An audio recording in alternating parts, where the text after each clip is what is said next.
Hello, I am the Roninpawn. Welcome to a twitch.tv/ hang on. Roninpawn live stream on twitch.tv/ Roninpawn. Yes, I got it all working. Welcome. Why did everything get small? Everything come back now. Hello, Hologram One, who says, let's roll, bitches. Let's start out the live stream with some good profanity, and Dramatian pulling some wisdom from No, but I expect a judgment on the day of judgment, and shall then confer estates.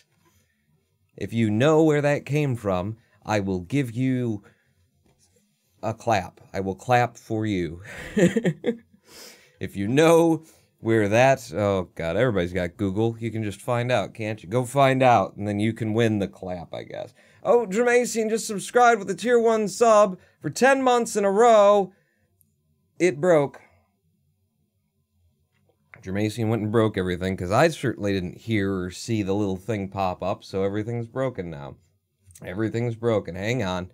Hang on now, I gotta get it all started again.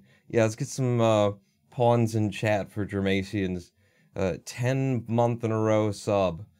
Damn it, Dramatian, since I'll go there, that's close enough. Just curse at him, that'll be good too. Welcome to a twitch.tv/ Roninpawn live stream on twitch.tv/ Roninpawn. We're going to be cluster trucking it up today just after I refresh the overlay since everything broke all again and whatnot. There we go. Some pawns in chat. Hello, Prosecutor Walton. Bleak House, because why not? That's damn straight. It's Bleak House. Charles Dickens, man. I'm a big Dickens fan. You heard that from the horse's mouth. Big Dickens fan. I read all of his 1,000-page-long works about orphans that just sort of miraculously at the end it turns out, hey, you were related to you, and you were related to you, and Darth Vader is Luke's father, and bow on ribbon, and hey, everybody lives happily forever. It's really the Dickensian storytelling model is just rife, especially throughout science fiction. Maybe that's why I like so much sci-fi too, because it really is the Dickensian way, isn't it, to have everybody be an orphan, and so you feel bad for them. Oh, they never had parents, and it just sort of explains away anything. It's also why my least favorite work of Dickens is the one everybody knows, and that I always forget the name of. You know, that one. What is it? Fucking big Dickens novel with the orphan. They all have orphans. Yeah, but you know, the one that's not Oliver. Is it Oliver? Is it Oliver something? Because there's something Swift. I remember that.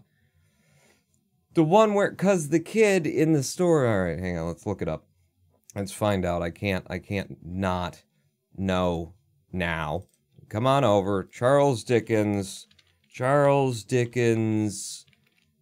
Oliver Twist. Thank you, Hologram One. We don't have to look it up. Oliver Twist. Oliver Twist is the worst of all of his orphan telling stories, because like Oliver Twist in Oliver Twist is this unevolving character who lives this horrible life. He's this little cherub, this little angel on the surface of Earth, and you know, basically he's an orphan. He goes through this, he goes through that. People take advantage of him, you know, he falls in with a gang of thieves, and he's just, because, you know, he doesn't realize, and then he's in it, and he's just sort of fainting all the time because he's just so weak-willed, and he's just, oh god, I can't believe it, and Dickens keeps him as a fucking, you know, cherub the whole time, regardless of all of the things that he goes through, that he's been through before we meet him, and that he's going through, and the whole being an orphan thing, and he's just so precious, isn't he? And he never changes from the beginning of the book to the end of the book.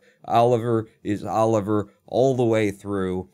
Nothing that he experiences ever touches him. He's not a human being. So the worst one. And the way that they tie it up at the end, too, is just sloppy as shit. I don't know why everybody knows Oliver Twist more than any of his other works, because they're way fucking better. Everything else is way fucking better than Oliver Twist. I haven't read the Christmas stuff, though, because who gives a shit, right? I don't much enjoy Dickens' work in general. Well, if you've tried Oliver Twist, try something else. The only good thing about Oliver Twist is, I think it's an Oliver Twist. You've got that, who is it, Charles Hendon, who is master of Hendon Hall and all its belongings. He will remain, doubt it not. If and that is all that troubles thee, worry thyself not. For Charles Hendon is master of Hendon Hall, he shall remain, doubt it not. That's the only, like, really good character in Oliver. Oliver is just the worst. Anyway, welcome to Clustertruck. Wow, Bloom in, huh? Bloom in. Weird, but cool. I've only seen like 10 minutes of the Oliver Twist movie, says Hologram One. That's probably enough. Plot twist. He doesn't change because he doesn't truly care. He's a psychopath. He would have to be. He would have to be to go through all of the things that... But no, because he's also a little cherub. He's just a little angel. He is just a non-human being that the story supposedly centers around, and it's just, he's an awful character. Pawn, says Victini. Hey, Victini, how do you feel about Charles Dickens? Welcome to Clustertruck, ladies and gentlemen. You know what I'm going to do? Because I've been noticing the game audio, the music is just a little bit lower than I might like it in most of the recordings, so it's coming up a bit. Not too much, but a little bit up. We're going to be running the full game today, again.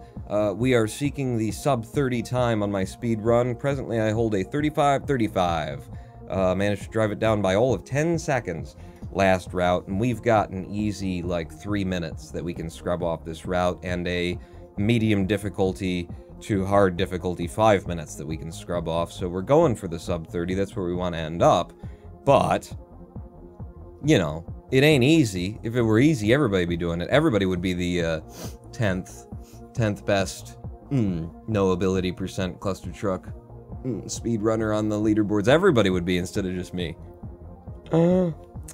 He's alright as an author, very boring to study though. Is there a world record yet? Lol, says Victini. Just a 10th place. I am 10th and I'm on the speedrun.com board. Go visit me now. The world record is 24 minutes and some. That's right, Dramatian pointing out 24 minutes and some amount of seconds by HDDN, whose speedrun is still the only one that I've really watched in full, I think. And what blew me away about HDDN's speedrun of this game is how safe it was.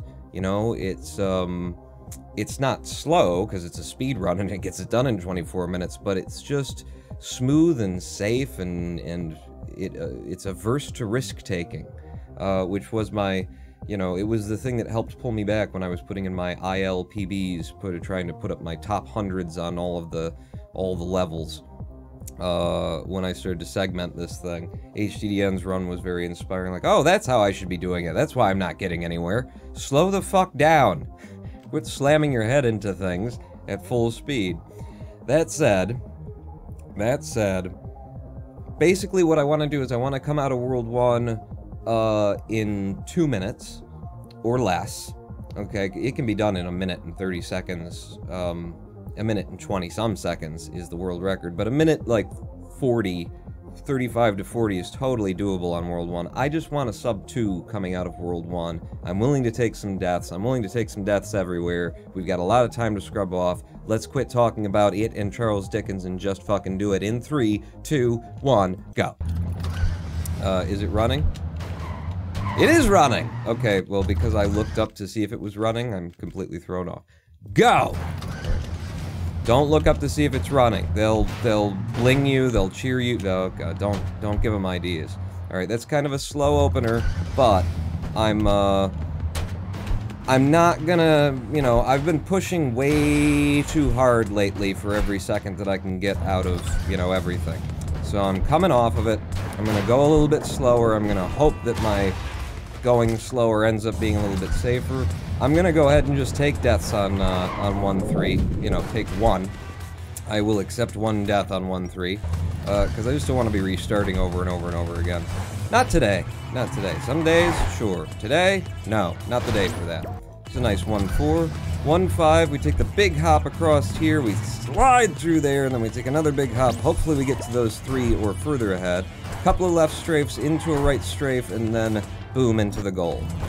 Now 1-6. Another big jump that comes up to here, pop right in the middle of those 2, off the end of this, into the back of those for some extra height, and up and over the breaking wall, hopefully.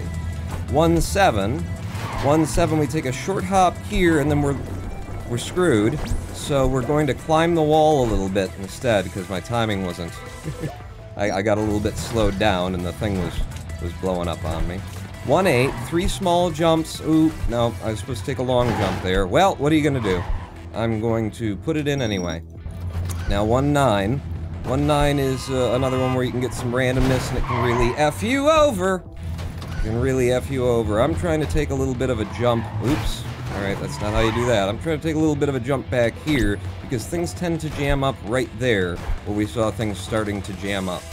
And on to 110. This can be done in just 3 jumps if you get it perfect. But it ain't easy to get it perfect, and that wasn't perfect, but it got it done. And we're into World 2 in a reasonable time. I'm guessing that's a sub-2. I'm guessing that. So, stopping here. I'm happy with it one way or another. I'll run on it. Whoa! Stopping here. And then moving through to the goal. On 2-1, 2-2. Apparently I'm going for the backup strat here, because I didn't even go for the proper jump. Yeah! Backup strat is to take a big pop over the top of that. Land on something that's hopefully up here, because it isn't always, and put her in. 2-3, the Goku Vegeta battle level. No? No? Yes! No! Shit. It was just short of being enough jump for me to actually get to the end goal, and I knew it. And I knew it! Boom! That's, okay, that's close, but I think it'll get in. Now, 2-4, the Placards World. This is where I said in the last live stream, this is where the game really starts for me. Yeah. Yeah, because that level takes a lot from me. It's very random, and the dodging of the placards is really damn hard to recover from. I'm gonna take a stop here, and then I'm gonna turn, look for this guy who's leading the way through, under the log, and then just convert to the goal. 2-6. 2-6, I'm looking to run the right side of trucks, catch the back of him, hopefully get a pop that sends me up and over to the the 2 set behind the 2. The 2-2s? The 2s. You saw him. And then 2-7, I'm just making my way up to this guy. I want to catch him as he noses up a little bit, so that I can try and pick a jump to one of those trucks, because it's random what trucks are going to be there. So I'm looking for you to still be alive, and then to get on the line of trucks from back here, and be able to push my way through the arches into the goal there. 2-8. 2-8 is a speedy one. Yeah,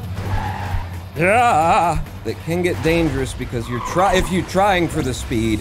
Holy shit, I almost killed myself like 8 different ways there. But I got through. 2-9 now.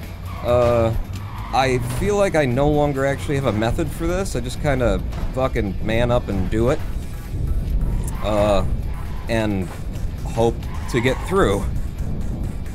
And I do, pretty regularly now. Used to have a method to try and get me through, and at this point it's just like, just fucking, you know, whatever works.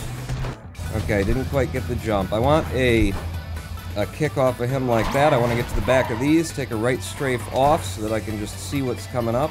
From here I'm going to wait for the trucks to nose up before I jump from them, because otherwise they're unsafe. If I get to the top of this hill, I wait.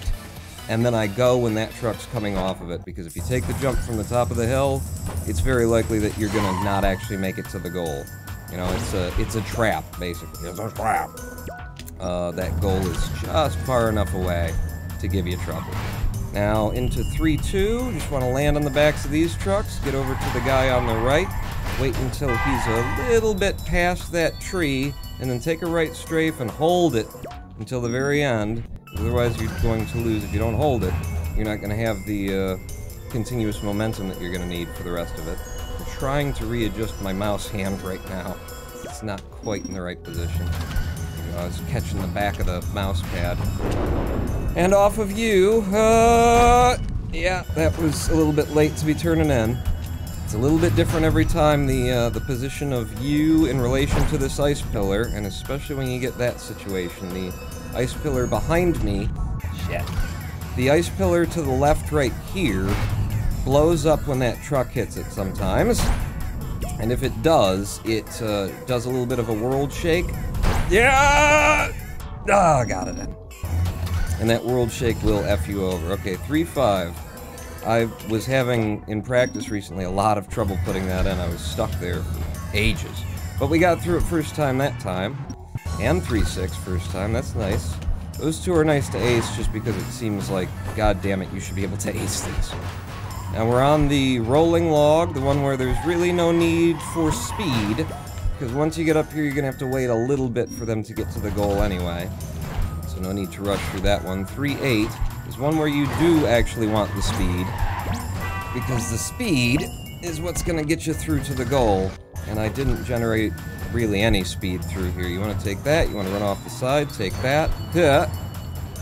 And you're hoping to catch something. I mean, you don't have to hope if you're good, but, okay, you gotta take the short hop to start one. Short hop to start, boom, like that. Yes. Yeah, there you go. There you go. So there's 3-8. Okay, 3-9 just decided to kick me off. Thank you. This one, it is what it is. Yeah, over you, and then 1, and then go. Improved that method recently. I used to stand and pop for each one of those 4 last logs that you have to go over. And we managed to get it down to a consistent, you can just go over them kind of a thing. Now, this one, don't want to get aggressive on it, just want to get it through. So I did. Okay, now the lasers, Looking ahead, looking for paths through. Don't want that pop, because it can get you so high that you're into the lasers. Ah, shit. Right when I got to the end of it, all the lasers came out to kill me. Yeah. Yeah, no. No, don't want the pops. Don't want the pops, but, you know, I'm slamming on the brakes at various times and doing things like that to try and avoid getting hit by the lasers in the back. Oh, they're coming in fast now. Shit. Shit. That is just, you know, RNG. That is just, there's nothing you're gonna do to, you know, if you get up here faster, it can just be a mess up here anyway, so it's either gonna be clear or it's not gonna be clear once you get up there. I don't have any methods for getting around it other than to just try it again. Try it again if it turns into a giant porcupine of lasers that you can't deal with. Just do her one more time then. Oh, that's just such a waste. I took that jump and I pushed it because I was like, can I? And yes, you can. You can also get yourself killed right at the end of the level. Oh, don't do it again. 4-2 now. 4-3 rather, that was 4-2. 4-3, definitely not the way that I want to be starting that, but I think I can deal. Just wanna get through it. Just wanna get through it. Not gonna rush it, not gonna push it. I'm gonna try and squeeze everything possible out of it. This one, as I've said, ideally you want to be almost headbutting the lasers when you get to the end of it, and that'll tell you that you got all of the speeds that you could have gotten out of that level. For me, I rarely ever actually make that happen. I just haven't gone back and trained that for knowing exactly which jumps to take at what moment, which is fine. This one we recently rerouted to be a right strafe through, right strafe through, right strafe through, right strafe through. Yeah, okay, that's not how we routed it, but more or less, it's like that. This one, the Luke Skywalker method of just going through the lasers on the bottom, stop here, wait, look ahead, and see if things are going to get anywhere. And they weren't, because all of the trucks were backed up into one another. Yeah, yeah, that's not gonna work. Oh! Thank you. Getting out of 4-7 and 2 deaths even is really good. I take that. I will take that. Up and over, and then whoop, into the side of you. Shit, I didn't get the full kick. Didn't get the full kick. So I'm just running to try and get over you, stop here, take a pop, then go forward, and then get the kick. Didn't get the full kick again, but it's one of the throughable ones. 4-9. Rush up to the laser and then stop. And then for this one, jump to there. I was not ready for it. I don't know where my mind was, but I wasn't thinking about it. And go. Under. And then as those pop out, you should be getting over. And now, 4-10. I came back and routed this for a method. Now I have an actual method. It doesn't necessarily work out because it's a really tough level, but it is, I do now have a method. Yeah! That's the method I'm looking for, more or less. Yeah. Cool. Cool. Cool. There's 4-10. Yeah, that's the best way that you can get through 4-10 right there. I'm gonna try for the cycle. Little early. Now I'm just gonna wait. Now I'm just gonna wait. Yeah, thank you. Thank you for that. The hell out of 5-1, Pawn. 5-2, this one's a gimme. This is free. You just gotta have the method. And I kind of screwed it up. I could have gone through a lot faster. One of those jumps needs to be a shorter pop. This one, yeah, I'm just gonna wait because of the position, the cycle that I was on there. What the trucks were doing. Hopefully this next attempt I won't have to wait. I don't have to wait. Okay. Thank you. And then straight through. Kind of 50-50, or even worse than that, to get the cycle where you don't have to wait. I'm not sure, but it's been bad to me in the past anyway. Boom! Nice 5-4. Getting out of that one early is good too. Now this one, I got nothing. I got nothing for this that works out consistently. I got nothing. Just pushing through there and, you know, having a little bit of luck is the best that I can do. I wait for that one to go out, and then I start running it. I can pop right over the top of that one and sail in. 5-7. We come to this row of trucks. We wait until we see the front one's nose up a bit, and then I jump for it, because that'll get me a huge jump that'll put me down on these trucks. Oh, it was a good cycle, but I was screwed. I got screwed. Can I unscrew myself? Oh, that would have been awesome. That would have been awesome. Okay, the wrong set of trucks? No, that was the right set of trucks. Okay, that's alright. I got recovery methods. A little tilted by how screwed I got there. That's the good cycle, baby. That's what you're looking for. And if I wouldn't have been caught up, I would have done that the first time. Boom. Out to here. To here. Stop. And hopefully you catch the pop. Okay. It's not the full pop, but it's a pop that I can take. That puts me in 5-8. 5-9. We routed a couple of different methods for this one, but I just can't seem to come off my old method. Which was that. It's basically a 1 in 3 kind of a method. So, you know, it's just hard for me to get off of that route when it does.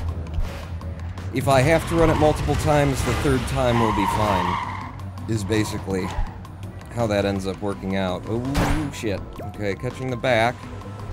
Yep, want to come down with a little bit of velocity. Wow, I came down with a lot more velocity than I thought I'd have. Gets me to the front a little bit faster. Nope, this is not going to work out for me. Oh, it worked out for me. You want to jump to the early popper. If you see it shaking, then you want to go for it. But it shook too late for me to make the transition to it, so I was on the truck when it popped, and that's not how you want it to happen. If at all, if you can avoid it in any sense. Alright, now we're just running the lines of these trucks. I have a very safe method for this because I had a lot of problems with it when I first started. And I don't mind leaving, you know, a second there by not being the fastest I could possibly be, so long as I actually get through it. Now this one is mainly about the mouse movement. You want a nice, smooth, fluid turn. Okay, that's not good. None of that's good. I mean, it gets me through, but it's fine. My smoothness and fluidness, I need to use some more nair on the old testicles. You know what I'm talking about? Oh, that's not gonna make it. So reset, don't waste time waiting to die. Gimme. Thank you. That one's gonna make it. Straight to the goal on you. And then the 6-4, the truck waterfall level. Wow. Wow. As I said recently, this one actually scares me because I never die here. So it scares me because I never die there. Like, I know it's coming, you know? Someday I gotta take another death there, right?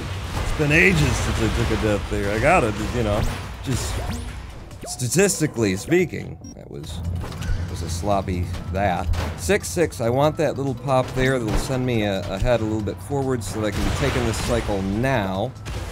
Oh, shit! Shit, I was just a little bit too low. Oh, I didn't get the pop. Oh, that's gonna be harder for me to get the... Nope, you got the right cycle. And you made the landing this time. Okay, just up and over off the side, turn around and come back down to the goal. Wow.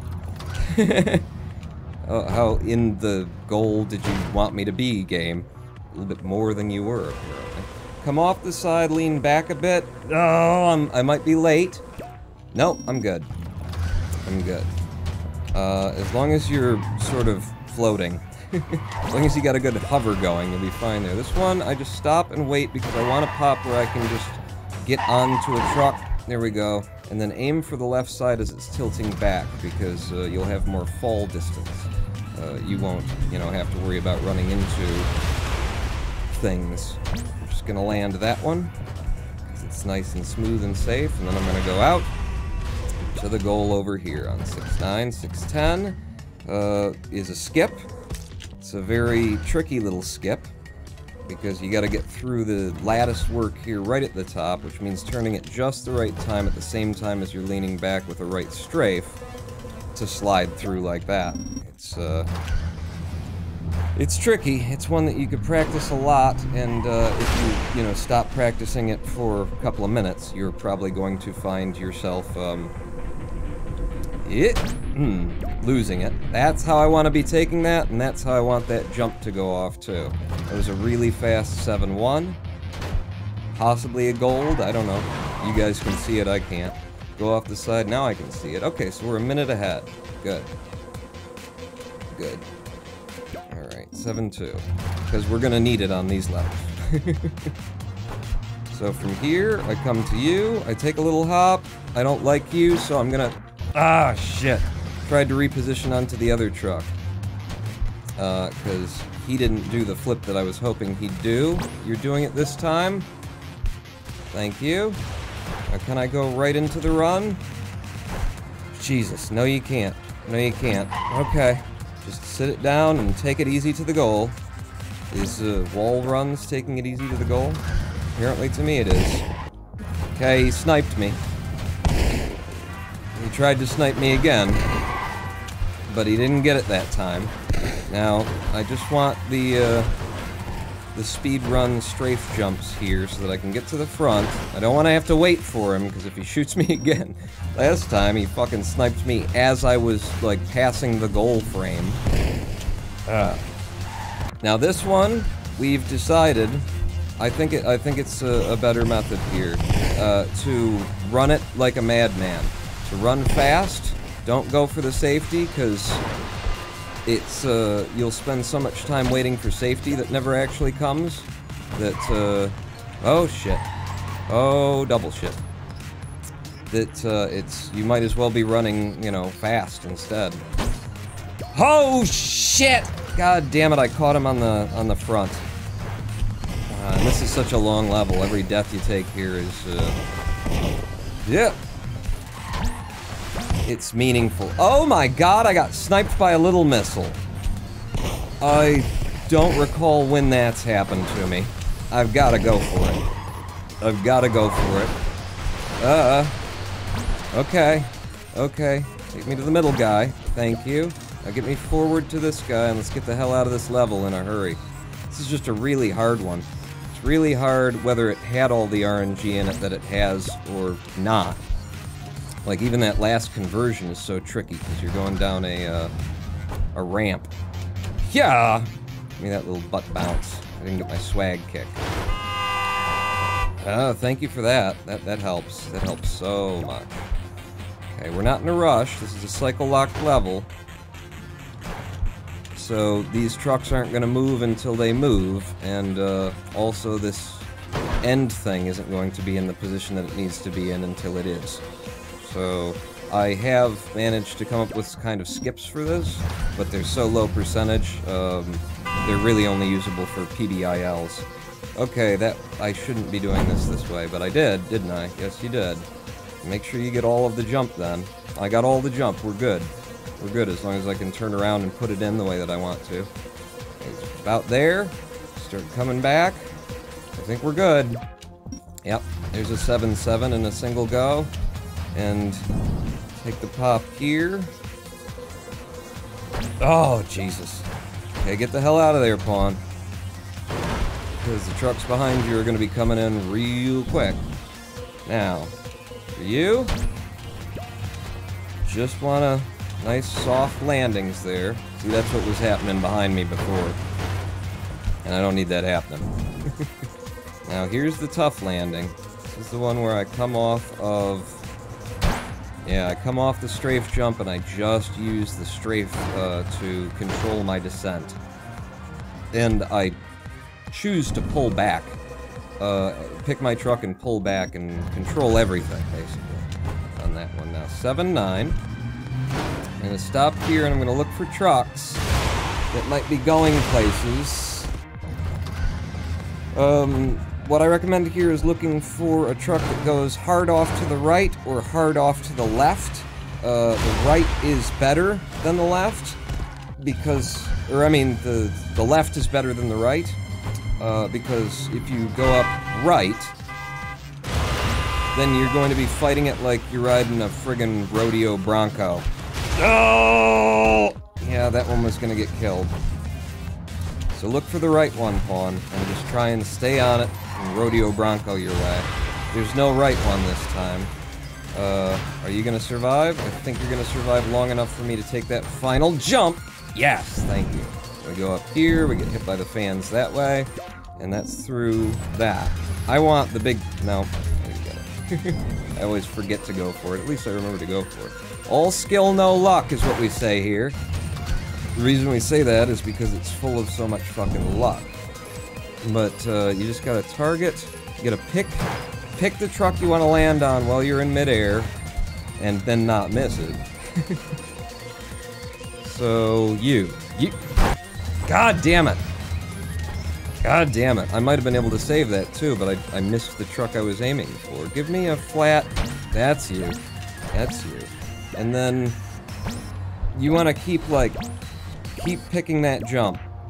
Keep picking that jump all the way through there. Don't just, you know, give it up.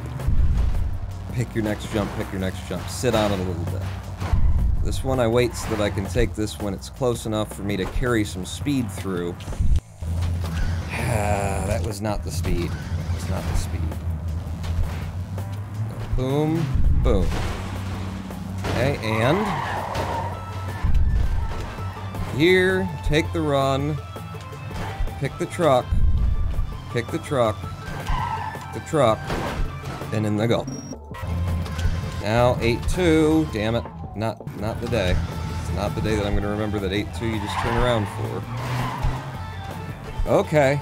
This is the way that I always do this. Every time it's just like this. Yeah. Yeah, that would have been amazing if I managed to recover from that. They gave me a horrible setup at the very beginning there, and it was just all recovery from there. That wasn't great either. No, it wasn't. Put in a lot of practice time on this level to make sure that we can one-shot it every time, because it can be one-shotted. It is all about skill.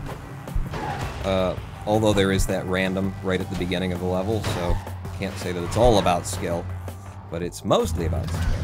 Alright, and into 8-4, the level that there's nothing you can do. There's nothing you can do! You just have to deal with it. You just have to take it as she comes to you. Stop. God damn it. Because nothing is on a pattern here. Everything just happens as it happens. Ideally, you're coming through there with a whole bunch of speed so you can rush to the front trucks where it's less likely that you'll get hit. Like I'm getting just waylaid there. And this is one of the levels that causes people to not run this category in Clustertruck. I'm gonna take the big up. Oh, fuck! Oh, come on. Because, you know, it's pretty fucking late in your run to get stuck, you know, to run into a level where there's nothing you can do. Where there's no method, there's no, you know, I mean, I got a method. This is the method. And this is the only method that anyone can possibly have is run fast and pray. And when you have the option of, instead of running fast and praying, playing the any % category where you have abilities that you can pull out and use to try and, you know, negate that random. That's a major reason why people don't run the no ability category as much. So, 8-6. 8-6. Here, land you. Land you. Land you. This one's far, so I gotta take the jump a little bit earlier. I want to be coming down kind of in the middle or the front of that one so that I don't go popping myself too far up. I don't like getting that little pop there, but I think it's just, you know, me. I think it's just a mental thing. I don't think it's a real danger. Now I want to be... Damn it. I want to be taking like a pop there if I can get it, but I didn't get it, and fuck it. I'm just gonna ride you to the goal. Just getting through that level is more than I can usually ask for. Is it enough? Kind of? Yes, it is. Is it? Wow. As close as it could possibly be to being enough. Without being enough. Okay. Going off the side now. Just gotta land it, Pawn. Landed. And just gotta land this one. Pawn! Shit! He was pulling away too fast, I couldn't catch up to him. Okay, now. Yeah! Off of you. Off this back one. Take the hop. Gets me over. Just gotta land it. Oh! And be ready. Don't want to get shot in the face. Okay.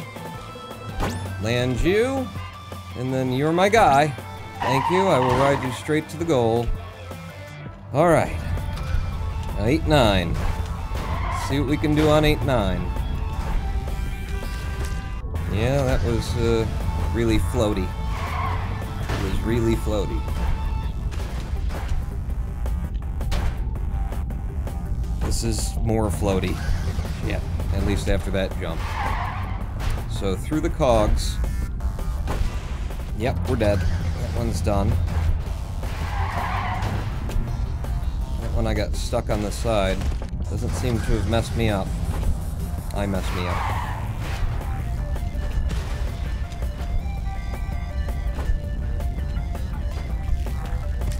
Yeah, see, that's that last little jump there is, it's really easy to bonk your head.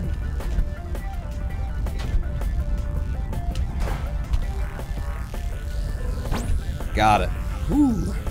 Okay, and that's out of 8-9 into 8-10, the final level.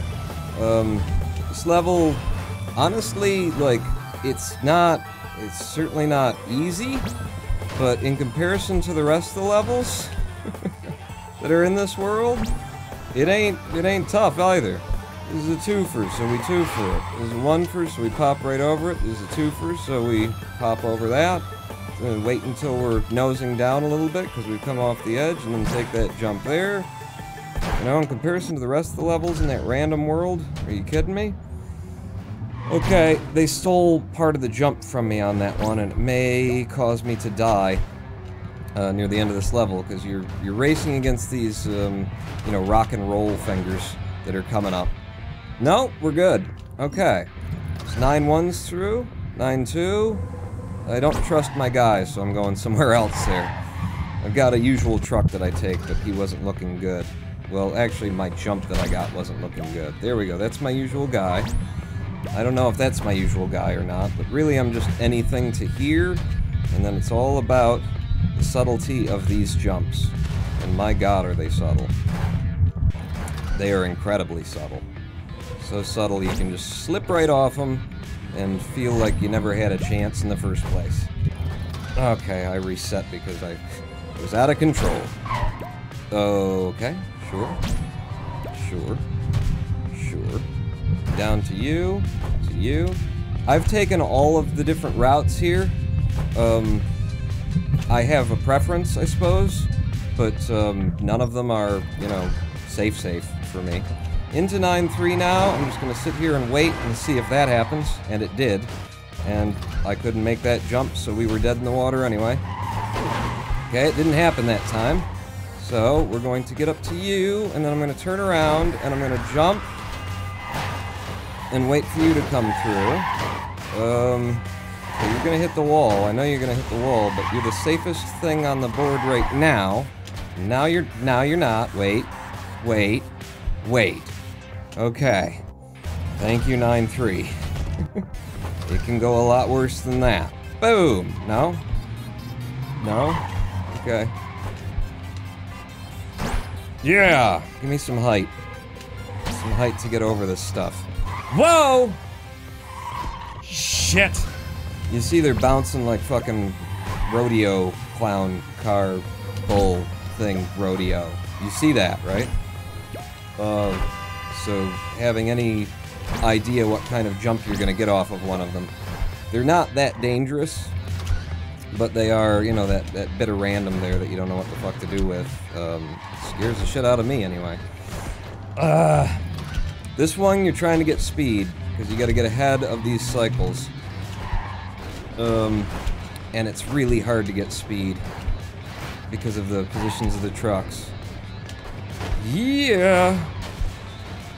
There we go. Good. Good. Okay. 9-6 now, the skewered truck level. Let's just climb the hill. Don't have to rush it. You actually don't want to be here too soon, because you want to be taking that pop right at the end there. And hopefully you get more from that pop than I got. That was really weak. But it did get me to the goal. So there's 9-6, 9-7.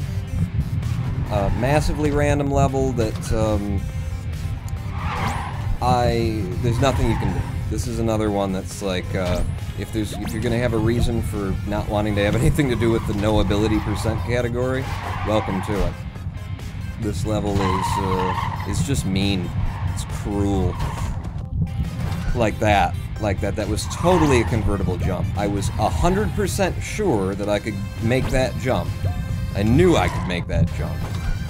And then I couldn't. Was it because my jump didn't come in? Was it because the truck suddenly did something that it shouldn't have done? It suddenly, like, sped up faster than the trucks usually speed up?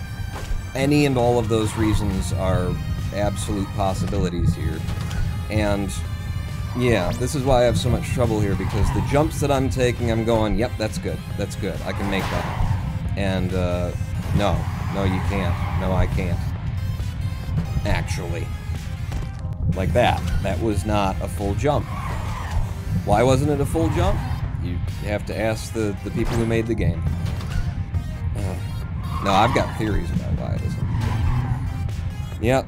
So this is, you know, real late in your run. You're either doing good or you're doing bad. You're either got time and you don't want to lose it, or you need to, you know, pick up some more time, and then you get up here, and this is what you have to deal with. Which is why my technique these days is just to get to, you know, one of these front trucks, and then just ride it until I'm ridiculously close to the goal, and then jump, because that last jump can also get you down. That last, oh, I think I'm good, jump that you want to take, that could be the thing that kills you as well. Because the jump just might not jump the way it jumps. That was a clean 9-8. 9-9. I'll wait for you to get your noses up. Oh, okay. No, I'm not going to go early on this. I'm going to take it the way that I wanted, I guess. Yeah. Yeah. There's a big gap here you gotta have some speed for. Gotta have some trust that there's going to be a truck there. Oh, thank you. Thank you. Clean 9-9, too. And into the final level of the game. Welcome to Satan's world. I mean, it's hell, so presumably all of this is Satan's world. There he is. There's Beelzebub himself. Now, I'm just taking nice little safe hops up to this truck. And I want to ride into the truck that's on his wrist. I want to land the middle truck. It's just been how I've been doing it anyway. Okay. And then I want to do bunny hops. Bunny hops because the trucks themselves are covered with black ice, is how you might think of it. They don't jump right. You're going to start sliding all over the place if you don't take the bunny hops. I'm going to take that as a skip for myself. This looks good. Yes! Clean first ace put in there. Sadly, I was already well over time. And I couldn't pull it back even with an ace, clear ace skip of the last level. I couldn't pull it back. But that's a 36-minute, 7-second run of the Clustertrucks, ladies and gentlemen. You're welcome.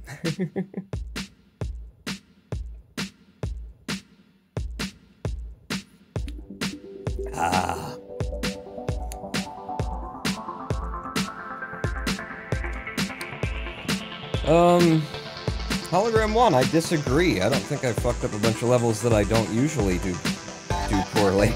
I got screwed on the levels where they're the worst levels. Like, the two big losses there were what? The multi-missile level, which is the most it's one of the most random in the game.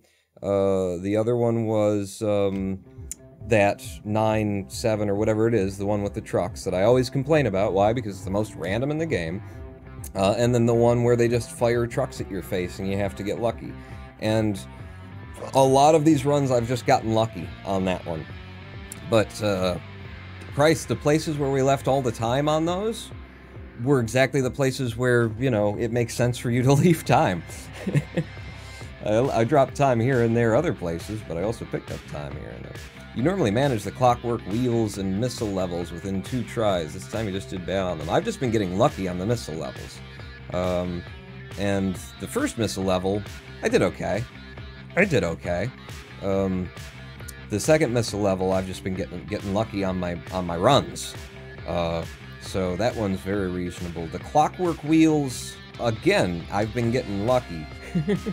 I've been getting alternately lucky and unlucky on that. That one is purely skill, but god damn it, it is fucking touchy. It is purely skill. It is just a lot of fucking skill. We should probably run that over and over again. That's a good one to go and do. And try and, you know, turn it into something very consistent. Is that level 9? Yeah, 9. Which I think we did recently, too. It's this jump. Okay. So, I used to do it from back here for some reason. I took that big run like that. And I don't think it really matters anymore, but since I've been having trouble, we'll try something different. Yeah, see, I'm going too fast at it there. Let's go up here, and then let's take the pop, and then take the pop, and then take the pop. See, if you don't maintain your speed, I'm trying to figure out, like, because I used to have a really consistent go-through here.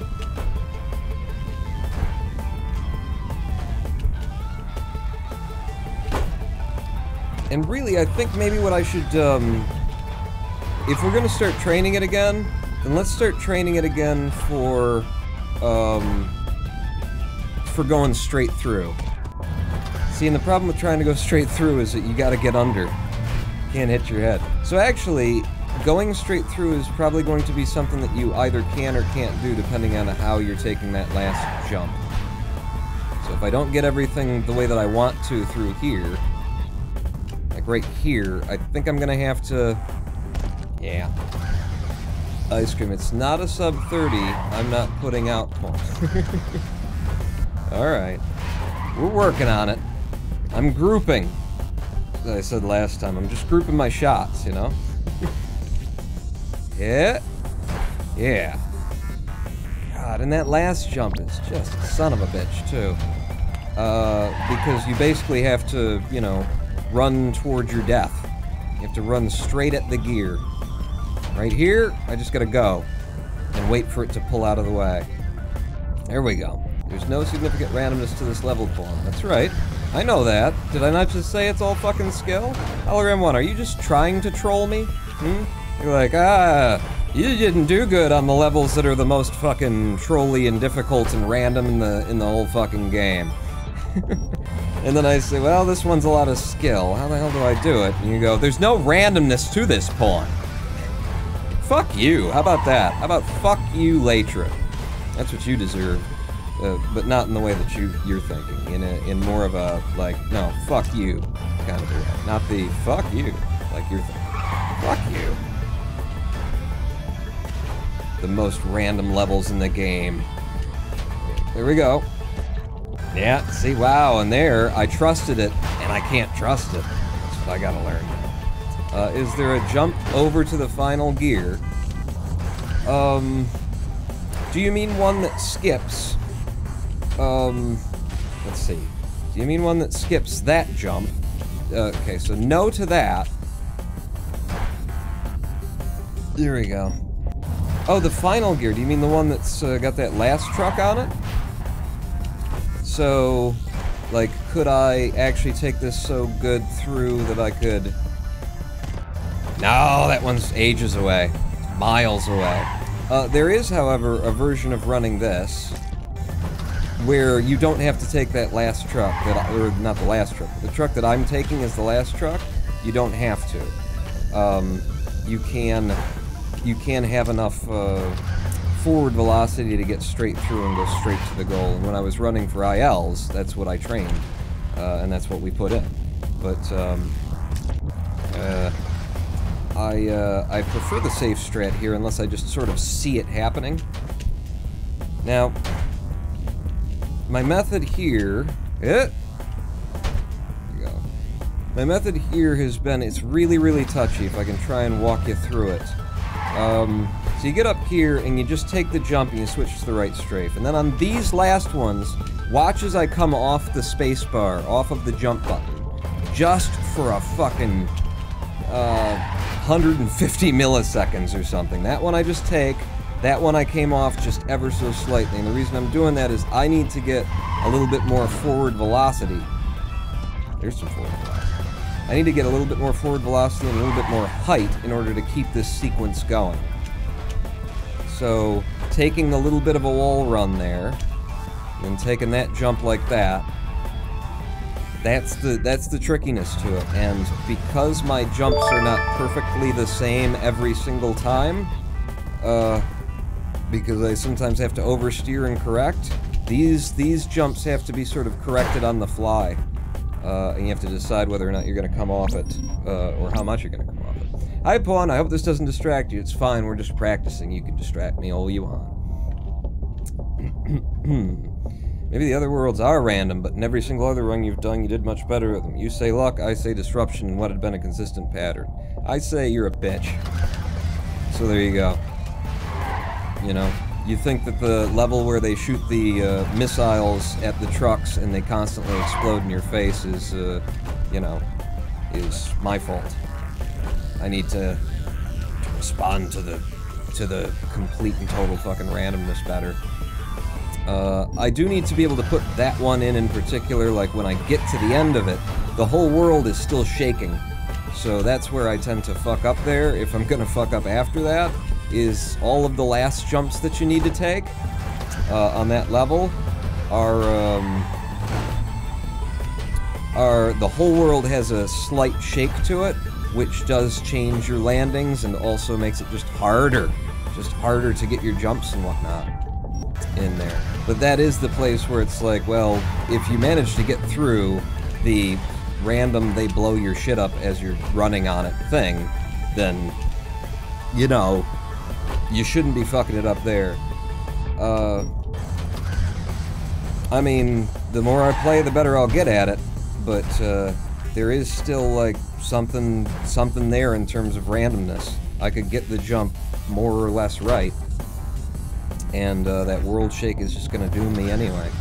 By the way, people, I learned how to levitate. This is the NoAbility percent category, and there actually is an ability in the game that's used for any percent, where you levitate. And I learned how to do that in NoAbility here. And I will show it to you later, if you're good. If you're all good peoples. Go. Yep. Yep, too high. Too high. It's RNG, you better be blessed. Yep. Yep. If there is a, you know, there's a consistent pattern and I'm screwing it up, then, I need to improve my fucking karma, or something. Damn it, Paul. You were putting it in nice and strong there. For a minute. There you go. Oh, it was a little bit late. It's okay, I believe in you. Last jump is just, you gotta, it's minor adjustments all the way. That last jump takes the biggest of them. What's my height? What's my loft? How are the jumps, you know, going right now? Did I come in floaty? Did I not? I took the short hop. Nice. That short hop, that I could have taken straight to the goal. With as much floatiness as I came in on that last truck. Totally could. Hit, hit, hit, hit. Yeah. And sometimes, you'll just go inside of the truck.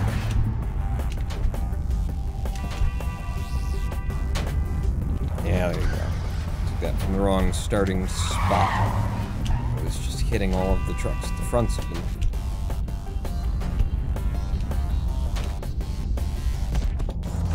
And if you don't keep moving, if you don't keep moving through the whole thing, then one of these touches is just gonna steal all of your velocity from you. Steal it all. Yeah!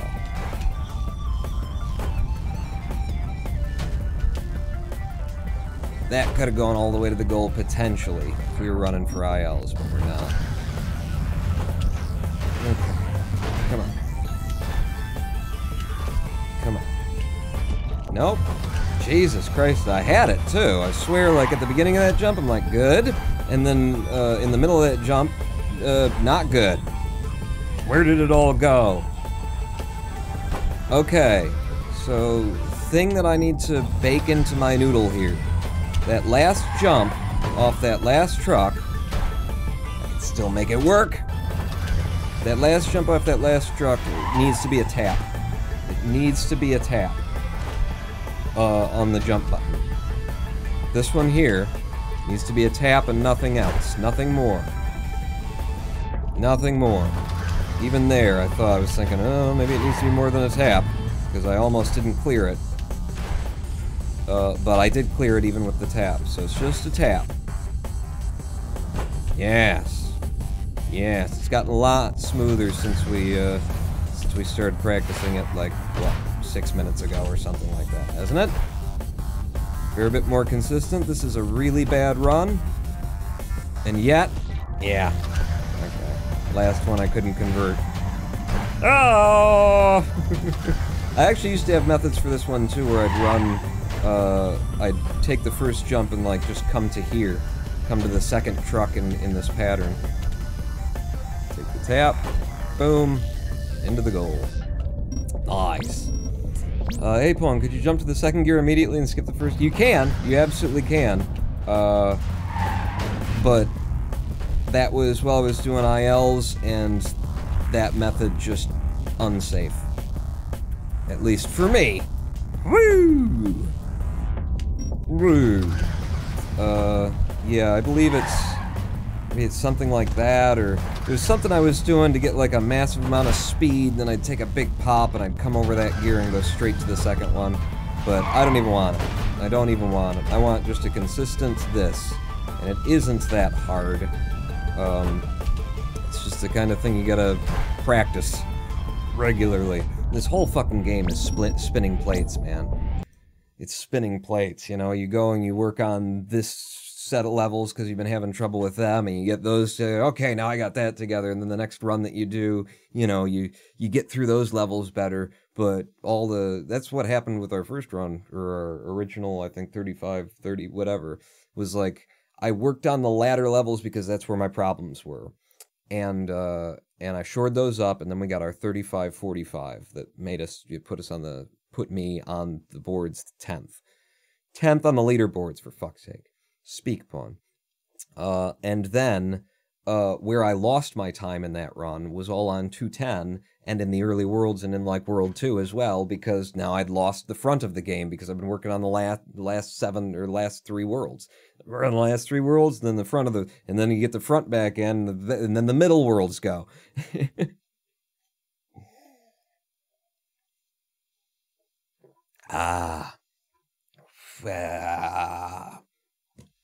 So, we came up to it's time for a live stream break.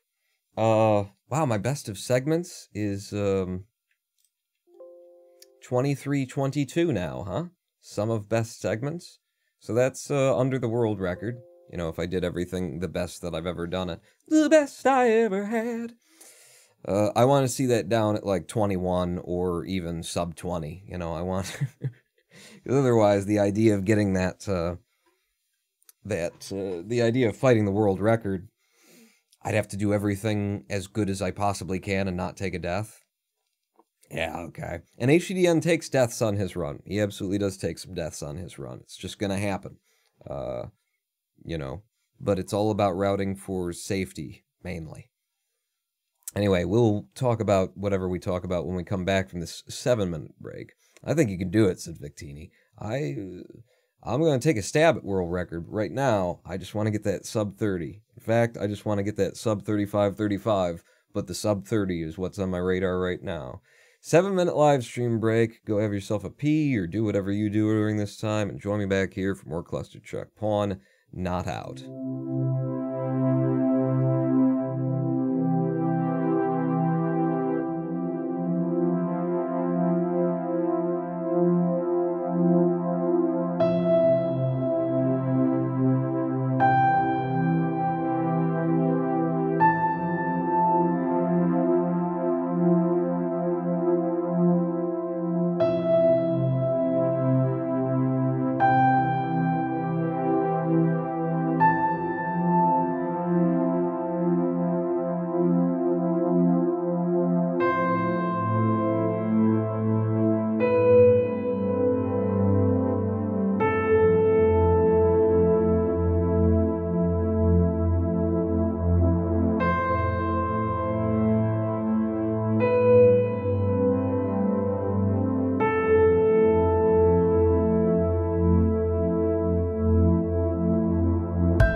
Hello, I am the Roninpawn, and welcome back to a twitch.tv/Roninpawn live stream.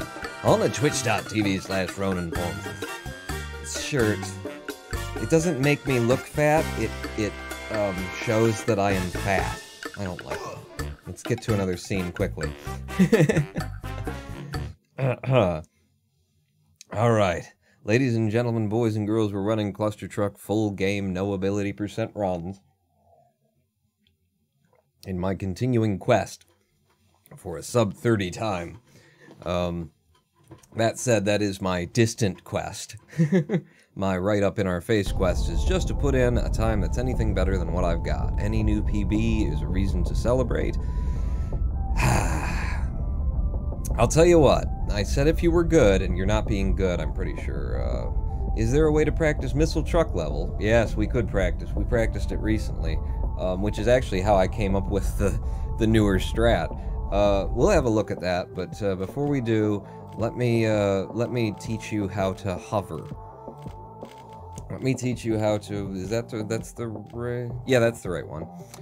So I discovered while I was running this for like 4 hours yesterday, because I was just like, there's no route? How can there not be a route? How can there not be a way through this fucking level that is consistent, or that has any consistency through it? So I played 410 over and over and over again, and then I found something that got me playing it more and more and more and more, because it's just so fun to look at. I want to see you break the game, says Victini. I'm going to show you how to hover. And it is kind of a little breaking of the game, so it's going to take me several attempts. Hang on. Get comfortable in my chair here. Okay. Yeah. Nope. Okay. Here we go. Hang on. This is kind of hovering, but it's not the full hover. There you go. There you go. I'm hovering. I haven't touched the truck. If I do it perfectly, even the game will say, you're hovering, and it'll start giving me airtime points. Okay, I'm not actually hovering. This is, I have now the highest, the best gold on this level that exists in the speedrunning community, I think. And that is because, as you're about to see, my rank is 33 there, with a 12.213. Snakeathon, world record holder in any % category, has a 12.5 here. Time limit with a 12.3. Then you hit me, and then these numbers, I have to assume... I mean, I don't want to take it away from Wookiee or Cat Noros there, if they really worked hard for it and they found a route that's, you know, really low percentage, but it works. But I'm guessing that this is miracle runs, you know, where you just, oh my god, something happened that's completely, not reproducible, you catch an edge, and it just throws you to the front. And this run, this 12.213 run, was actually me hovering my way to the goal. So, hover. Let's get a hover going again. In fact, I can get it by going down here, too. If I go over here, in fact, it's kind of, if I can get it, it's sometimes more interesting to watch. It's not a proper hover. And the method here is you're just holding down the jump. There you go. It's kind of. Hang on. You can just float across the whole tops of these. Take this. Just holding down the jump. And when you do just hold down the jump, you're countering your actual, like, touchdown. It's basically like a magnetic force is what it's almost like. Still trying to put up something better than that 12.2. I was trying to get the sub 12 for hours last night. So let's put my ghost up so that we can see what my time is while I'm running through here. Just in case I do something amazing. But, come on, where's the hover? Give me the hover. Nope. You're hearing me touch down, though, and when I'm doing it perfectly, then you won't hear me touch down. There will be no indication that I ever touched a truck, and it will actually start giving me airtime points. Nope. The whole deal here is to, yeah, there you go. That was a proper hover. To come down like right, no airtime points. Come on. The amount of speed that you can get by doing that, because it's frictionless movement, is freaking epic. Okay, so that's a 12.7. That's what this usually comes in on. I've got a more consistent route for this now. But when I'm hovering, whoop, if I do it right, just gotta get back in the mindset. It takes a minute. I can actually get us going across the surface of all of these trucks without touching down. Huh? Huh? Not quite. Yeah. And this is actually a really, like, that set of jumps there is what you should be calling incredible. To fly through there. It doesn't look like I'm going as fast as I am, but look at how much friggin' jump I get off of that. To come up here. And then the only way that I imagine I'll be able to put in a sub 12, if it's even possible, is to take some kind of a special kick, you know, look for a wall run kind of a jump off of that one when I get to the front of it. That's my only way that I think I could bring it down. What if Kataneros and the other guy hovered as well for the 10 seconds? The problem with this level, I don't think, why I assume that that's a miracle thing, is because up here, there's no way through. There's no way through unless you get some kind of amazing jump. And even when I get the amazing jump, hey! Even when I get the amazing jump, it's still, over 11 seconds is what it would be putting in at. So I don't see a route through here even with the hover, even if you could hold it. I just love it. It's just so cool to look at. You know, the trick is going to be like catching some kind of a jump off of them. I think the reason I got the 12.2 actually had everything to do with, you know, the trucks being at an optimal position as well. See, if that would have gone in, that still would have been a 12-second. I had at least 400 milliseconds or more of travel that I needed to make, and that was, you know, after all of this training and this work trying to put in the gold, or trying to take the PDIL. Now those aren't, you know, pure hovers. There's a pure hover for you, but the pure hover is actually even harder to work with. The better method if you're trying to get somewhere is to take these little touchdown, like the hover. I don't know if I can explain this while I do this, but here's my method for the level now. Okay, it's a short hop to a runoff, and then try and touch that one while you're basically doing the hover. It won't be a proper hover. If you're doing it right, it shouldn't be a proper hover, but it will inherit something from the hover when you do like that, and it just sends you right the fuck over. So that's my, like, during the run strat, is to do that, and get me up here, and then look for a safe way through it. And it's using, you know, more or less the same technique. It has a problem in that it's not 1000% guaranteed to actually put you through. Because this jump right here, trying to make sure that you come down on that truck ahead, is super difficult. It's something I don't even know if I can do it 50-50 at this point. Whoop! And then even if you do get it, there's the trucks in the air, or more so, they tend to throw up like a wall truck, like that one that was stood up right there. That will be in your way, even if you do convert it correctly. So one, you gotta convert it correctly, and sometimes you're just not gonna get it because of truck position. And, 11.5. I don't know. I don't know if the sub-12 is possible with this route. And then even if you do get it correctly, it's just can be super frustrating because you slam into a truck that happened to go up on the wall. But yeah, that's my hover anyway. That's my hover. I'm gonna try and get it again where it takes me across all of them, because I haven't shown you where it actually gives me airtime, where the game's like, yes, you are hovering right now. Why? How are you doing that? Why are you doing that? I have to give you points for that. Give me one where I get airtime. Nope. Gotta come in really low, ideally. Well, it's fast anyway. Let's see if I can't turn that into the... No. Yeah. No. Come on. Give me the levitate. Be really low. Like half a tick from, like a pixel away from just... Yeah. Yeah. No. I'm just looking for the airtime. Because when you really trick it, the airtime kicks in like sooner than you'd expect it to, even. It starts generating airtime almost here. Like, whoa, I'm getting airtime for that? Come on. I shouldn't. I need to stop doing this. I did this, basically, all last night. There you go! Oh, come on, give me the airtime for it. It's just fucking epic is what it is. Yeah!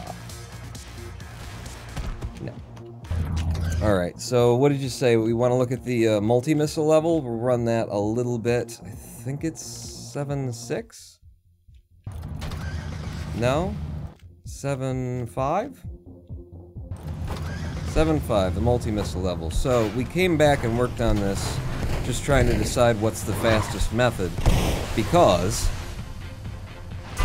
it certainly seems as though you might as well run like a bastard like I just did, and push for the front of the trucks, because you're either going to get lucky getting through there, or you're not, and you'll end up spending just as much time. No! Hey, that's a nice one.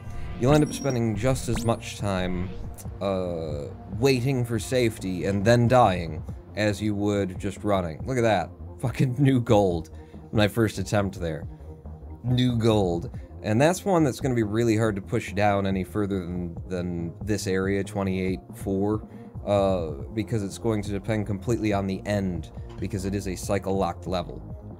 But let's run it some more and we'll see how you die on here. See, now... Whoop. Yeah! Nope. But we decided that it's better to run fast and then not have trucks die and start over than it is to do it. Because my old method was like, come to here, stop, wait, look, hope, wait, stop, look, hope. Can I make that? Maybe. Maybe.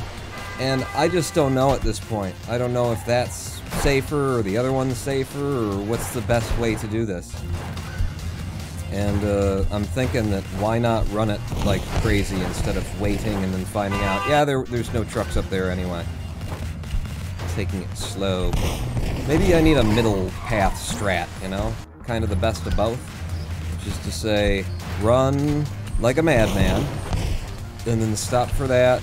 Now, let's see.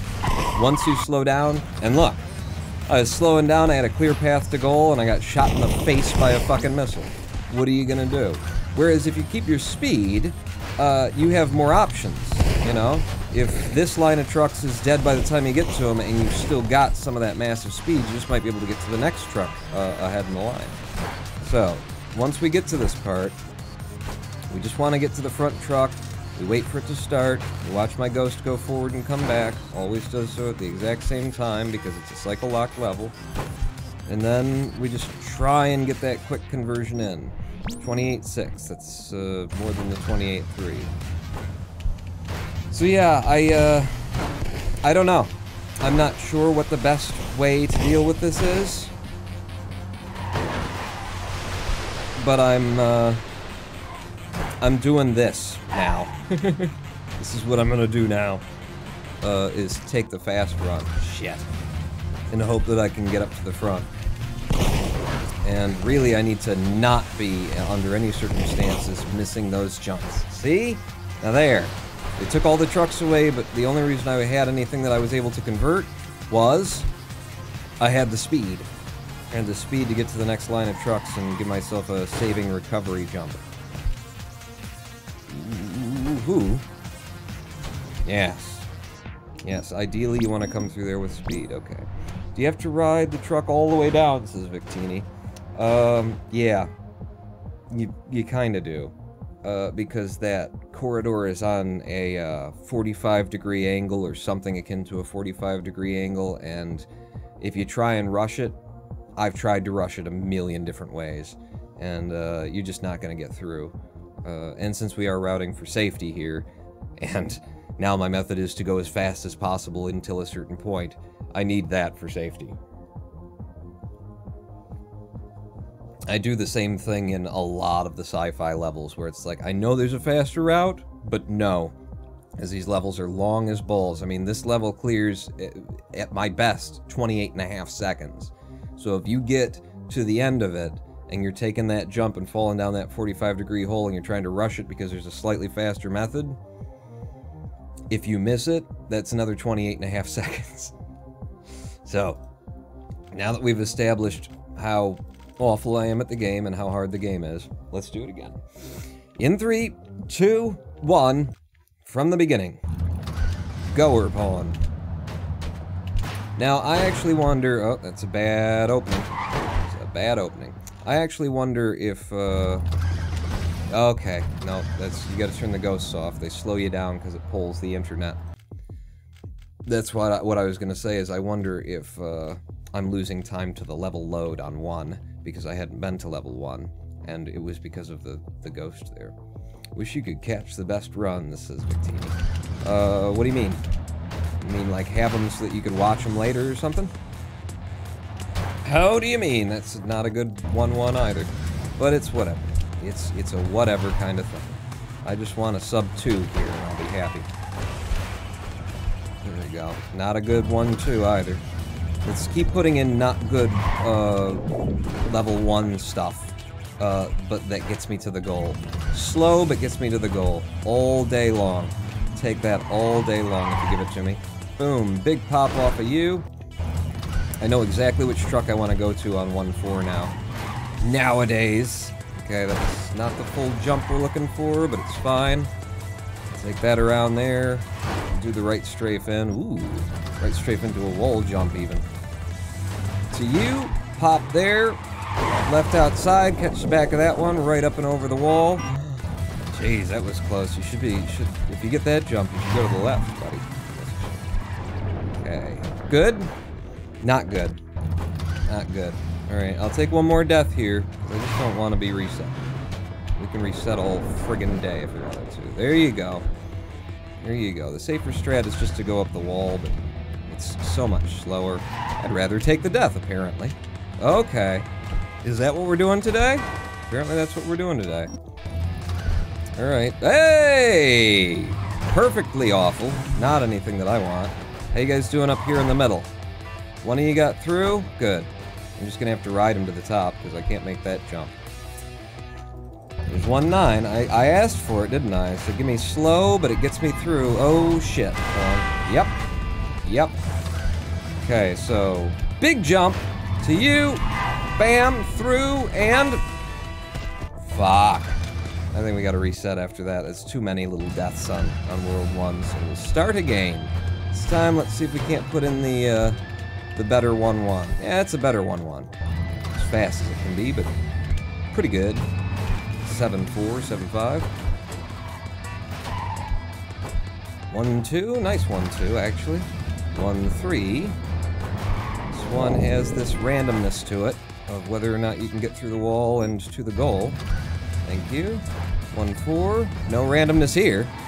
Just gotta get up to this guy and then pop off of that one. Nice big jump on 1-4. 1-5. Also not really randomness to this one, but the whether or not I get this jump the way that I like it is the random on this one. Should have taken the right strafe on that, but didn't. 1-6. Into the hole. Little pop up and over. going way too fast, so I'm gonna stay to the right. Stay to the right where the trucks and the rocks will group up, and we'll give you something to land on. Little hop to you. Okay, gonna take the wall runs for 1-7 there. God, sometimes those are faster than anything you could do. That's how it looks anyway. Yeah. Go, 1/8 out of our hair, 1-9. Let's see if we can't get this right. First time! Nope. Nope. Nope. Thank you. Now from here, I will take safe little hops. Safe little hops all the way to the goal. You. Now, 110. Oh, it's not gonna work. It's not gonna work, so I'm gonna go for the backup strat. Oh, back up to the backup strat. Now, didn't make it. Didn't make it. This one has potential. Yeah! Okay. Sure, that works. Almost hit the replay level button because I was so thrown off by that. Yep. That's an alternate setup for this level that nobody wants to see. Nobody wants to get that one. Okay, 2-1. Did I make it? You made it. Oh, not good enough. Take the... Yeah, none of the trucks got through, so it didn't really matter what I was gonna do. Stop. Up and over. Woo, wall run in. Come on. I clicked the next button like 6 times in, you know, a millisecond. That's what I'm trying to do. That's dead. That's dead. I'd really like to have a strong, reproducible method for this one, too. But, you know, all I've got is that as a backup. That's all I've got, is if things don't go right, go to the left and get to that guy, and then you can always convert it. And I would make that, like, the primary. Yeah, shit. But I don't know, even, you know, you can't even plan on there being a route to that. Okay? Stop. Pick your way through. 2-4. That's where the game begins for me, the placards level. Stop. Up and over. Through to one of you. Cute. The goal on 2-5. It's amazing how some of these levels that, you know, used to give me difficulty have become the ones that I can rely on. And ones that I didn't even used to think about have become the ones that that are the biggest problem. Because once upon a time, you know, I wasn't playing for these goals with this in mind. There you go. How you doing? Not good. Oh, but I managed to pull it back. Just gonna ride you in. That jump is maybe convertible. I don't need maybe convertible right now. I need to get me out of the level convertible. Okay. Nope. Maybe. Maybe. I think I can make it. I can make it. Alright. For that, 2-9. Yep. Yep. Yep. I say I don't have a route for this shit! I say I don't have a route for this, and the thing is, I do have a route for it. It's just all of the routes. Basically, I know all of the things that usually happen on this level, and a lot of the things that don't happen on this level. And, knowing all of them, I just pick one on the fly. But it's still a problematic level for me because it is a single line of trucks that you have to convert across, you know, with the world constantly with that little shake to it. So we have to reset because that was too many resets before we get out of World 3. And that's a long level too. Relative to the rest of the world anyway. Okay, that's a nice slow, wussy little way to get through 1-1, isn't it? Yes, it is. Yes, it absolutely is. And it got me through 1-1, so there. Back into 1-3 now. Yeah. Okay. Through on 1-3. 1-4. Whoa. Whoa. Weird sort of a level load there. Yeah. Okay. None of that happened the way that it usually does. But I got through it, and that's all you can ask for. Hit. See this right strafe there, when it's in the right position, man, you can take it straight to the goal in like just a few hops. What are you doing, Pawn? I don't know, but it don't look good, does it? Stay to the right! You gave it to me, thank you. Okay, you're out of sequence now entirely, yep. Yep. Yep. Get back in the game, Pawn. Tread back in the game. Go. Yep. 1-9. Come on, a first clear 1-9 for Christ's sake. We haven't had it all day. Take it slow, take it steady from here, take little short hops. Yes. One clear 1-9. Can we ace 1-10 too? Maybe. Oh, it's gonna be close. Nope. Nope. That jump was just a little bit slower than I'd like it to be. One more, and then we gotta reset again for this fucking level. Oh, you didn't do it right. No, I didn't. Yeah, there you go. Oh, none of those are the methods. God damn it. I was looking up to see what our time was after taking 3 deaths on that one, and that threw me off. Never look up at your times. Ah, I gotta go. Ah, fuck. Back to the beginning. Took too many on 110 to be leaving anything there. Whoo. That's a better 1-1 anyway.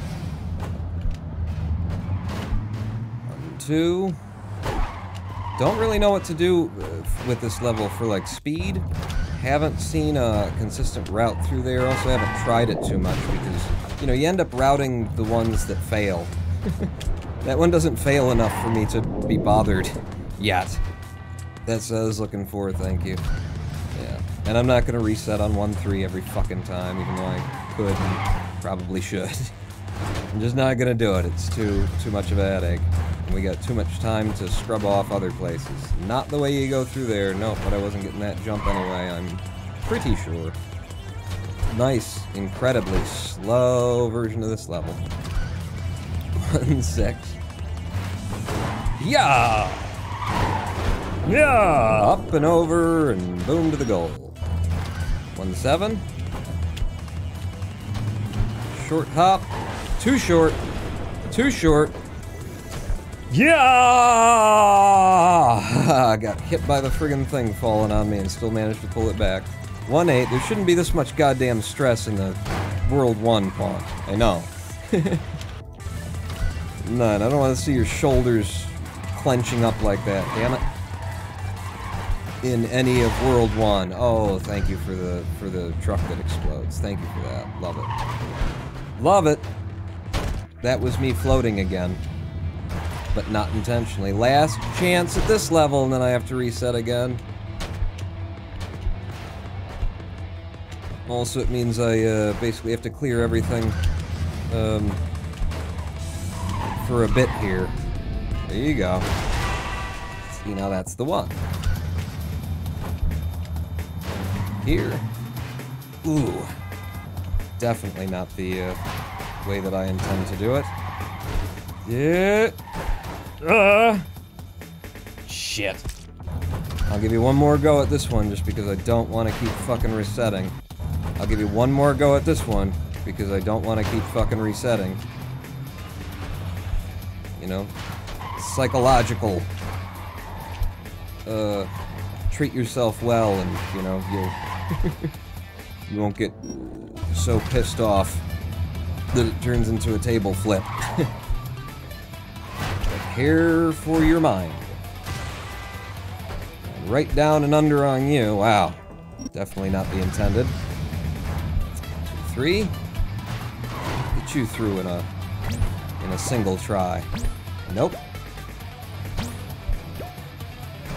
Nope. And at that point, you can just about slow down and just wait for the level. Those trucks keep floating across that chasm.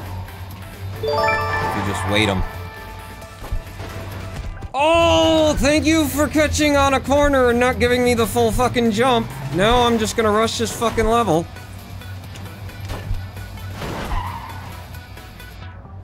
Yeah. Hi, Pawn. I really hope something, says Zorglob. Damn it, Zorglob. I shouldn't have even looked over. Shouldn't have even looked over. Yeah. Not your fault. I was trying to be silly. I was gonna read the thing and then make a joke about how I shouldn't be reading these things. And, the joke backfired on me and became reality. You know? That's Zen for you. That's the ontology of the universe. We all started out telling ourselves a joke. And then, you know, that became our lives. Oh, shit! That little jump just didn't happen. One attempt here, just because I don't want to have to keep resetting like I keep saying. We'll give you one more attempt. Yeah, go off to the side like that. That's just gonna help me so much.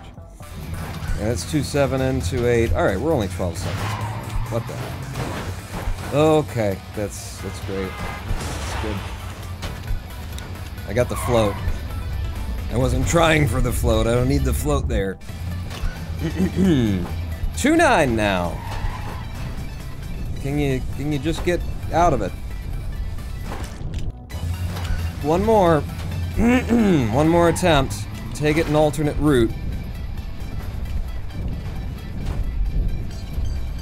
Isn't it? God damn it. I really hope this 25-cent cheer doesn't cause you to reset. Well, it wasn't the only thing that caused me to reset. Come on! I've got a sub-7 on this level, actually. When I was training for it and trying to figure out what are the fastest ways to get through here. Managed to put up a sub-7 second. And I almost never do it in practice. Well, no, I never do it in practice. But there's also a 7, or like a 7-2 that's pretty consistent, and it's just go out here, short hop there, short hop there, short hop there, really, is what it's supposed to be, but that's probably a 7-4. It's not a bad way to open. Not the best way to open either. And go. 1-2 out of the way, 1-3. Be kind, 1-3. Be kind, or else I won't even bother to rewind my VHS tapes. I won't do it. If you're not kind, why should I be? You know? Shit, that's not where I want to be when I'm taking this jump. Because it's not the fastest. Yeah! Managed to pull it back. It gave me like a scoop there that I was not expecting. Okay, that was close to catching it the way that you want to catch it. I mean, F it. If we have to restart over and over again, then let's just push for the fastest version, huh? You go big jump, short jump. Under you, connect with him. Nice. Nice. I think it is faster, actually, to use the mountains, if you get it right, anyway. If you get the hit right. Nope. No! Okay. Still managed to pull it in. 1-9. Well, whatever. Are there trucks going forward? Thank you. Thank you for pulling out on me just at climax. What? Fuck me. Go for the fastest methods. We're gonna restart. This isn't the fastest methods. It's fine, though. We're gonna have to reset a million times. We'll be resetting for, you know, trying to pick up those last 2 seconds, right? Those 2 seconds to scrape off by doing it the fastest possible. Yeah! Nice, 1-3. 1-4 now. You... Nope. Nope. It's fine. It's just not, you know, not the fastest possible one. Which is what we're looking for. Okay, fastest method pawn. Nope, not gonna go for it. Chickened out last second. Never mind. Never mind. Don't want it. Don't need it. Not gonna have it. 1-6, 1-7. Oh, the truck stayed low this time. Nice. Go to the goal with the right strafe, just because why not? I never usually do it that way. Let's give it a try. Boom. Boom. Boom. Right, 1-9 again. Okay, good. That truck's dead. So I'll take this as my little hop. Get me up and over and out of 1-9 and into 1-10. Come on, baby. Get lucky. That's slow. That's slow, but it can still work. You know what? It worked. You don't have to get through there that way. You just got to get through it, man. There you go. Probably a really good World 1, actually. I think it was deathless, which would make it a really good World 1. Whew. Wow. Okay. 2. How we doing? I'm going up and over, so I'm not sure if I was low enough to get under it there. 2, 3. Oh!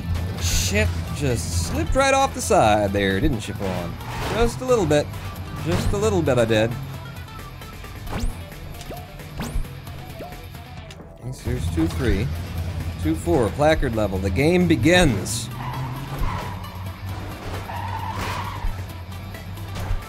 Yeah! Nice. 2, 5. All right. No! Your head underneath the friggin' logs. Oh, Pawn. Oh, Pawn. Inventing methods on the route. Don't do that. Sorry. Sorry. Okay. 3rd. Ugh. Sloppy. Oh, even sloppier. Gotta get ahead a little bit quick now, because you want that jump.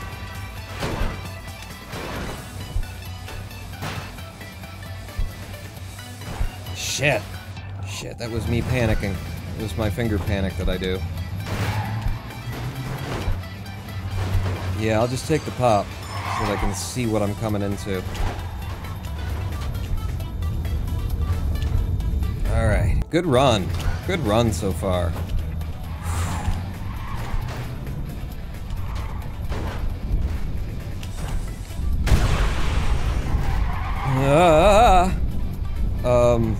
Maybe now. Maybe now. Oh, Jesus. 2-9. Recovered. 10. Yeah, that didn't work. Me up and over. To you. Okay. Land him. When his nose is up, you can try. No, Pawn! I had to. I had to. None of them were in a position where I could have easily anything. Oh, god damn it, 210.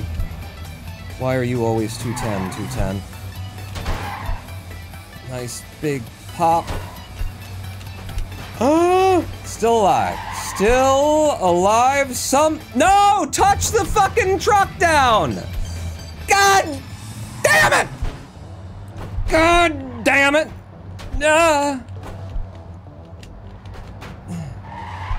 Land on the fucking truck. I'm gonna have to try for it.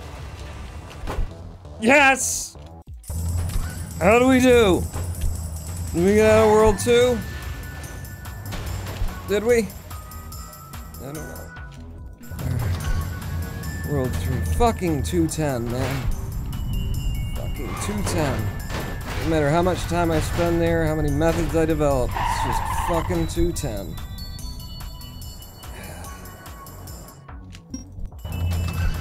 Okay. Now you can look. What are we? We're 10 seconds ahead. Great. Great. All that time we'd picked up. Just 210. Just 210. Just what's gonna happen. Whoop! Okay, we got the little world shake that comes from that. I'm just resetting. I don't want to lose more time. There we go. Oh, shit. I might still be able to float this one in. No.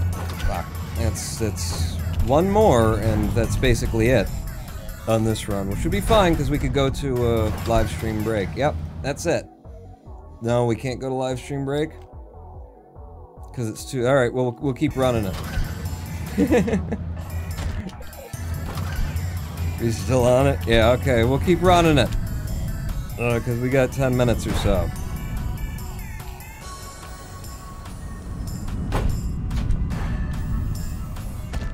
No.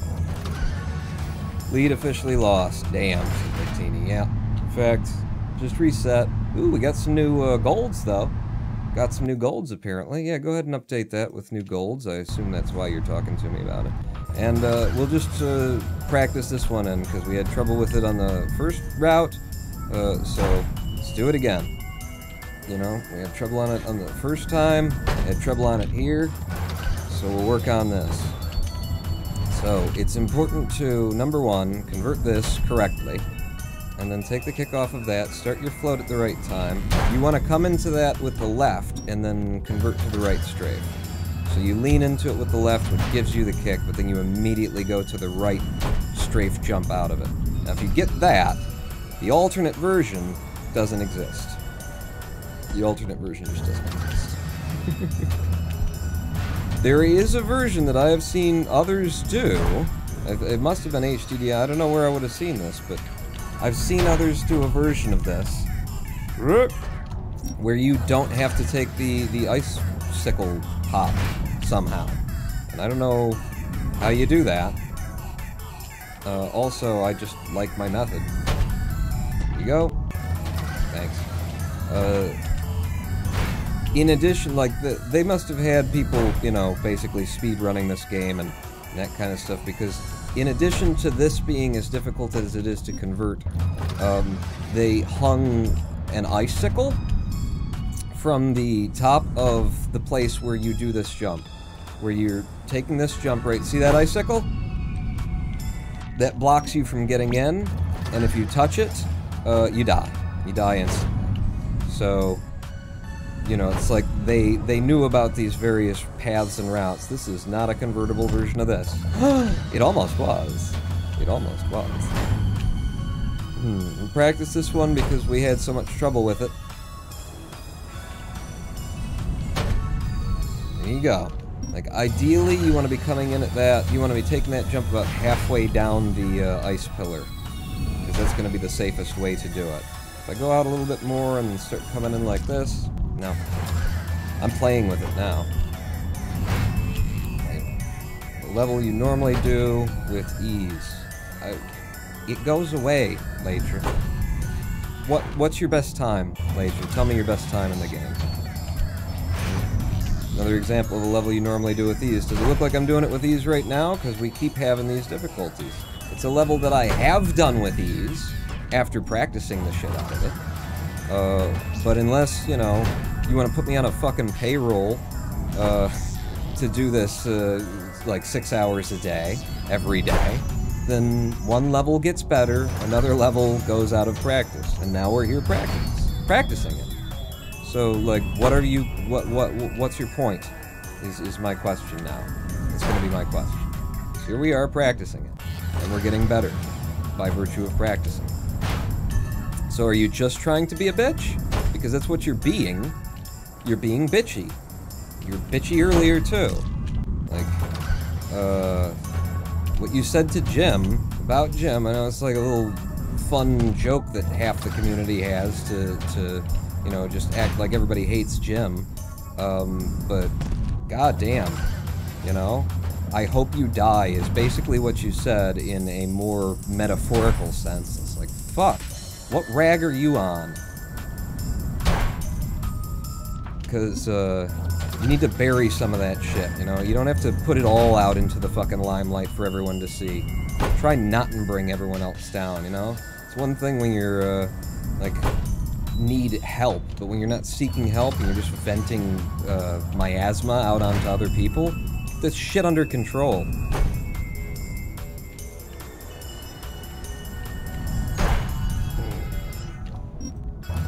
I'm giving you Zen. I expect results in Zen. I'm giving you Zen right now. Where do you think I learned that shit from? Like, come on. Like, you've got to, it's a delicate balance. Here's some Zen for you. Delicate balance of knowing when, as a human being, you need to, like, vent and you need to let it out. You need somebody else to hear about your worries and your plight and that sort of a thing. And you need to definitely be careful, because if you get into a place where you just don't share anything with anybody because you're trying to, like, keep your burden off of their shoulders, you can do yourself and everyone around you harm by doing that, by carrying that burden alone. People are there for you. But there is also, you know, the situations where we're just kind of being assholes because we're in a bad mood. Other people don't really need to suffer it alongside. So it's a delicate balance that every human being needs to be aware of. So if you're hearing this now, yeah! Managed to touch that one like 6 times here in the goal. If you're hearing this now, you know that and recognize that. You need to reach out to people when you need help. And you need to not just hide your pain and hide your burden all the time. You also need to then, like, grow to the point where you can detect the difference between I'm just in a mood today and don't need to dump this shit onto other people's shoulders. You know, because it's a passing, fleeting thing. You know, everybody gets into their moods and stuff. And also, how to manage your own moods. Want some Zen? Here's some Zen. Because Zen is a practice. More so than it is anything. Part of the Zen practice is, you know, learning how you can control your own mind. And the truth is that you can't control your own mind. Not directly. Not directly. And that's something that most people don't actually realize and don't actually know. They think of their minds as them. I am my mind is myself. And you ask anyone who has, say, a condition that has to do with neuroatypicalness, that has to do with, like, bipolar syndrome and things like that, and they'll know a lot better than you and most other people that you are not your mind. So you don't have complete authority over your mind. You don't have authority over your thoughts, what the thoughts are, and how they come through. What you have authority over is your behavior. And through your behavior, you can actually train your mind to do better things that are more beneficial to you and everyone else. And the way that you train your mind through your actions is when your mind is in a place that you don't want it to be in anymore, you do things to try and move it away from that place. I have many times in my practice at the Zen Center, I was, you know, just in a bad funk, in a mood, was angry with someone, and was able to just make that go away, that anger and that mood and everything go away. You know how I did it? It wasn't by willing it, it wasn't by sitting there and thinking, I want this mood to go away. Because that shit don't work. You don't have control over your mind. You can't decide what to think, and you can't decide what to feel. What does work is, you're pissed off at somebody, go change that. You know? Go up to them, give them a hug. Right in the middle of you, like, hating them, just go up to them and give them a hug. Go up to them and do what I did one day, and it had nothing to do with the person, really. I was just in a bad mood. We were doing some gardening out at in front of the Zen Center, and it was me and one of the other students there, and we were pulling weeds, okay?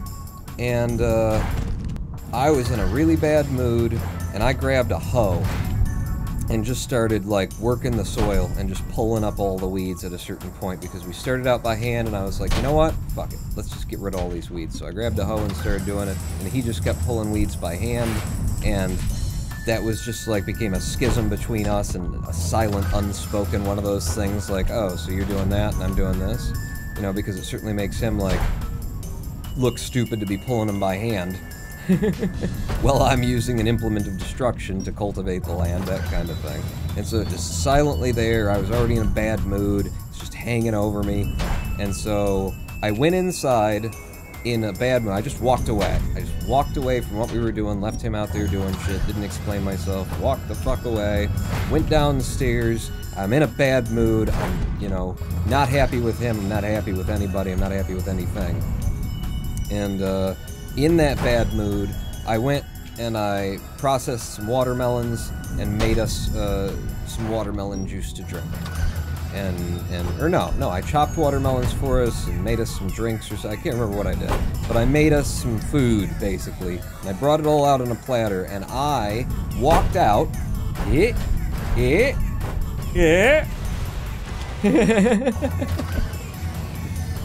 I walked out of the Zen Center doors bringing that platter, that tray, and I was in exactly the same fucking bad mood that I was when I went in there. Same goddamn bad mood. Still didn't want to look at him, didn't want to just nothing, just motherfucker, just don't want to be around anybody right now. And brought him the watermelons, stuff like that, and he was like, "Oh, fucking cool, thank you." And boom! In that moment, I was not in a bad mood anymore. It was just over. It was just over. And that is the kind of training, that was the kind of advice that my Zen master, you know, that was what he wanted us to be doing, with shit like that. That is how, friends, you change your mind. You change your mood, and you change what you're thinking, and you change what you're feeling, and all that sort of stuff. You can't do it directly. You can change your behavior. And through your behavior, you can have an influence over what you think and over what you feel. And that means doing what you don't want to do. Because if you wanted to do it, then you wouldn't be needing to change your mind, would you? You wouldn't be needing to change how you're feeling. And sometimes that's possible. And here's the thing, you know, in Zen, it sounds like you're talking in like, it's always possible, and you can control, and you have authority. No. Okay? That was the impression that I had in the Zen Center, and I got older, and I grew wiser, and no. Sometimes, that's just not gonna work. Sometimes that's not gonna work. But, you do it anyway, you see if it does work. If it doesn't, you probably just made someone's day brighter, because that's how you started it out, right? You're in a bad mood, you're angry with someone else, and you just did something nice for them. So one, you did that. If that doesn't pull you out of the funk, it's okay, you know? You now have other options. One is the option that you're going to use whether you want to or not, which is wait. You know, the sun goes behind the clouds every single day. Doesn't mean the sun's gone. Sun still exists. It will be back. The clouds will dissipate eventually. The other option is, you know, if you've been trying things and you can't get, like, this bad mood that you're in to go away, talk to people. Vent it. Tell them about it, you know? And if they're gonna be an asshole and say, you know, well, why do you gotta bring this to me? I got my own shit to deal with? Talk to somebody else. And remember that for next time. Let them know. You know, once you're out of your funk. Hey, I just want you to know that you really didn't help me at all when I was in a bad funk. So, you know, I guess that's where we stand right now. You let me know if you want us to stand any different way than that. I'm gonna try for something kooky, something crazy, something that should not work. I didn't make it work. Life lessons as you speedrun. This is why I love you. True, it's really simple fucking stuff, man. The more that I studied Zen, the more it was just like homespun wisdom. It's like shit that you've heard all your life, but that no one ever said to you seriously, I guess? You know? Or that you never took seriously because it's just like common phrases. And then when you look at them, it's like, oh, yeah. Duh.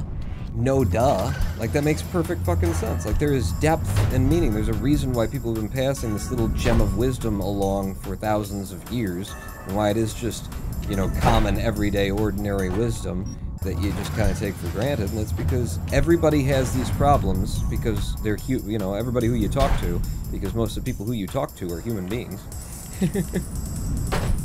Not exclusively. Some of us talk to other animals and plants and things like that. But we all have these problems, and we've all faced these problems. And, you know, in another time, instead of posting videos about life hacks, we'd, you know, we'd talk to the younger generation as we develop our own wisdom and let them know, hey, just so you know, because this can be a problem that you're gonna have, you know. This is what happened to me, and this is how you can do it better. This is how I do it now, and if I could do it better from the first, you know, first time that I did it horribly, I would. So, little bit of life advice. You got me interested in Zen over the course of the last few years. Oh, shit. You know what? We need to take a live stream break anyway, so you go sit in the background. Victini says, you got me interested in Zen over the course of the last few years. I'd say you've more or less influenced the way I see things, or try to. Any advice on maybe getting into it or just developing a better understanding of it? I don't know. In this moment, I would say come to it as blindly as possible. You know, having been introduced to it somewhat through me, you may find something different when you show up at a Zen center, or if you just, you know, decide to start practicing Zen on your own, get a book, that kind of thing. You may find something different, but the best thing to do is to come to it empty. And that's always the case in Zen. Come to it empty. Don't have any preconceptions, don't have any notions, don't think that you understand anything. Because Zen isn't even going for understanding. You know, the little bits of wisdom and things that my Zen master would pass along to us, like, really, these are just, like, good advice. Like, most of them, they're Zen, but most of them are just good advice for human beings. The assumption that you understand a reason for a teaching or something like that, or a reason why they ask you to do this, or why they have you meditate, or why they would do, you know, what the various teachings are, once you start, like, thinking, oh, I get it, that gets in the way. Come to it as empty as humanly possible, and come from a position of experiencing it. You're there to experience it, not to figure it out, not to solve it, not to get answers, to experience what it is. What the practice is, and to have whatever experience you have when you are practicing Zen, when you are sitting in meditation, when you are practicing Zen in whatever other form it takes. It's all about the experience. Knowing the answer is not wisdom. Having lived the answer, having experienced it firsthand, which just happens. You know, it happens through exposure to circumstance and scenario. I'm playing Clustertruck over and over and over again. Let's bring it back to speedrunning, the Zen of speedrunning. And the only way that I develop the routes that I develop is to throw myself into the scenario without expectation and just see what happens. And then as I see what happens more and more, I start to understand the movements of the level, and I learn to route something based on experience. Not based on sitting overhead and looking down at it and studying it and going, No, being down in the fucking thick of it. And that's the best advice that you'll ever get for how to practice Zen. Throw yourself in, no expectations. Come empty, stay empty. Come empty, stay empty. Oh, I'm as empty as it is humanly possible to be. Very shallow, says Orglov. Good. I will recommend this if you are interested in picking up some literature about it. Zen Mind, Beginner's Mind is actually not even really, it's a book, but what it really is just a collection of Shunryu Suzuki Roshi, a Japanese Zen teacher who came to America, settled in California, and started what is like the biggest Zen, the most known Zen church, or Zen whatever you'd call it, in the country. Everybody knows about Roshi and his lineage and all the controversies that have emerged. If, you know, those who are in the Zen community know that. So it's a collection of his Dharma talks, and it's been translated from Japanese, because most of the time he spoke in Japanese and always had a translator there. But it's very good. It's very right there, you know? It's not like trying to introduce you to a fucking universe of questions, and now we'll plumb the depths of, you know, that kind of stuff. That's right on the level. It's right there. It's exactly the way that Zen should be, which is just tip of your tongue. you know. So, I'm in Southern California. I'm probably not too far away from it. What's the book called? What should I look for? It's Zen Mind, Beginner's Mind by Suzuki Roshi. Suzuki Roshi. Yeah. And Roshi is just the honorific term for an old monk. And yeah, you probably aren't that far from it. Mount Baldy. Are you familiar with Mount Baldy in California? Which I believe it's kind of southern. I mean, if you cut the state in half, I'm pretty sure it'd be in the southern part. Thanks, Pawn. I'll definitely check it out. Translated from Japanese, like VCR instructions. No, not from Chinese. From Japanese. Yeah, but Mount Baldy is basically Roshi's mountain. They have a retreat center up there. Mount Baldy. I'll look it up on Google Maps. Yeah. They have a retreat center up there that I have practiced. I've done a Rohatsu on Roshi's mountain, which is the end of the year meditation. It's supposedly the hardest meditation of the year, and I came in at a time where, I don't know, there was a lot of chaos in the community, I guess. It didn't disturb my experience there. And in fact, I'm very glad that the experience was exactly what it was. I wouldn't have asked it any other way. But I had heard, other people like talking about the horror stories of it, of just being the hardest, retreat of the year, and they just make it as hard as humanly possible to sit through it. And I'm like, what the fuck is that about? Because I'm from a lineage that's, my teacher considered Roshi his teacher. So he's got some Japanese influence as well, but he comes out of Korea.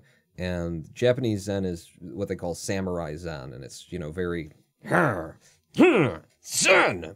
They come around and hit you with sticks and stuff, which is fine. I got hit by the stick. It's no big deal. But yeah, it's not what I was versed in originally, and I questioned some of the wisdom of it. But I guess it's just, different strokes for different folks.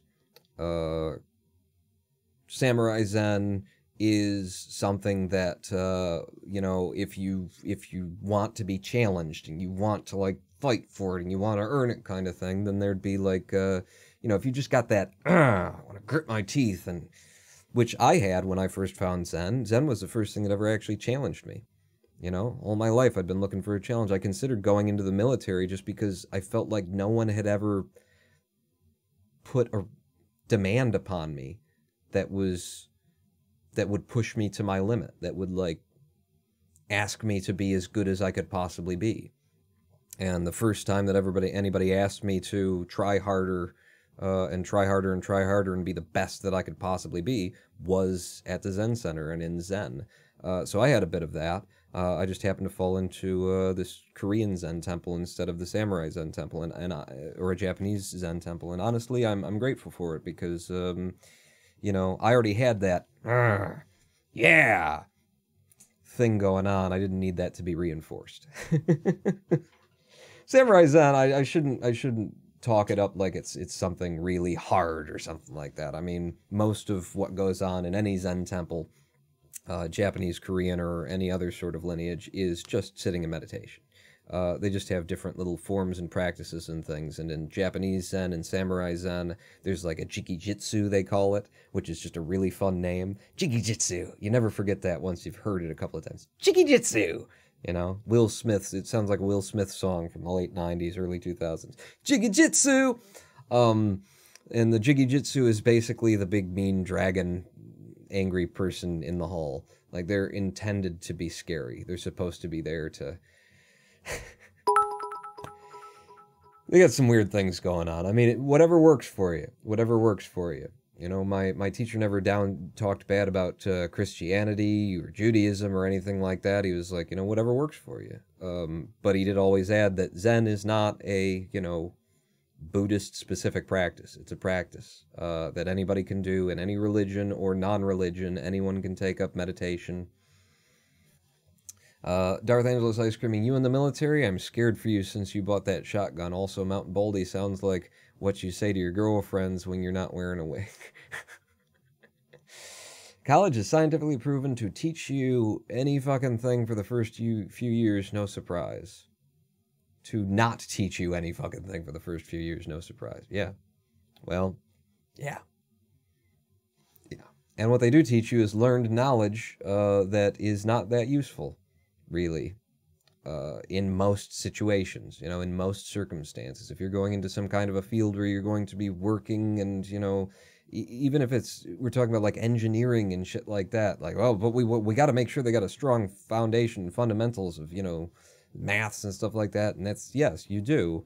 But in terms of like the difference between someone coming in out of high school or coming in out of college, they've still got the same like 6 months where they're going to learn almost everything that they needed to know in the first place. It's really, you know, higher education at this point really just seems like it's just a pass, isn't it? It's just a pass. It's just somebody before the person who's going to hire you having vouched for the fact that they at least know a little bit. We took 4 years and a shit ton of their money, and we taught them a whole bunch of stuff that they're not going to remember. Didn't really even teach it. We just kind of presented it, you know. And it's all learned knowledge that they haven't applied in the field, so it's not going to make any sense or be useful to them. You're going to have to teach them your methods anyway. But, you know, they can basically think. Here you go. Here you go. Here's a slip of paper that says, this person can basically think. They'll be fine. Why is this listener still under Clustertruck, says Rainbow Dots 3. Yeah, I'm a speedrunner, and I'm speedrunning Clustertruck, but we got between things, and we started talking Zen, and here we are. Bad time to come in, too. I'm sorry. I hope you stick around or come back in a few minutes, Rainbow Dots 3, because we're going to a live stream break. Going to take a 7-minute down period for people to pee, drink. Well, you can drink pee if you want to. It's mostly neutral, I guess. It's just the flavor. You do what you need to do, and here's some music to listen to while we have our 7-minute live stream break. Stick with me. There is more Clustertruck ahead, and we'll put in a full game run, I swear to God. We won't stop at level 3 whatever, or 2 whatever. I swear we'll get there. 7 minutes from now. Pawn not out. Oh, no. No. There you go. Pawn not out.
Hello, I am the Roninpawn, and welcome back to a twitch.tv/Roninpawn live stream on twitch.tv/Roninpawn. Thank you all for coming out, and welcome back to the Clustertruck run. Sadly, I'm going to delay the Clustertruck run a little bit more because we've hit upon a topic in chat that I have a great interest in. Jermaine saying, with college, know what you want to study, but also realize you need to make a living from that degree you are going to be paying for over the next 15 years of your life. And yeah, so let me propose an alternate life path, one that I didn't take because, you know, nobody sort of proposed it to me. It wasn't, nobody's smart enough. Instead of rushing off to college, when you come out of high school or when you come out of whatever you call it, primary schooling, get a job. Just go out and get yourself a job. You know, odds are, it's not always the case, but odds are you're still living with your parents when you finish high school.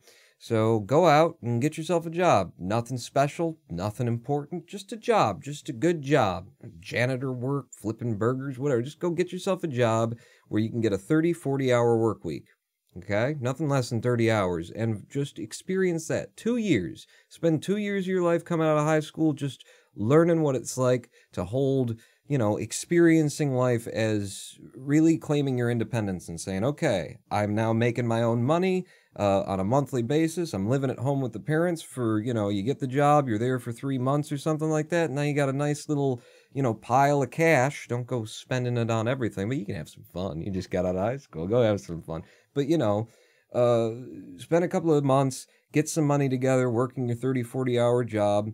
Look at how much money you're making, budget it out, and find yourself a place to live. Move in, you know, move out from your parents' place, get your own home, pay your own bills, experience what all that is like for 2 years before you start doing anything else. Because it's life, man. This is life, and it's fun.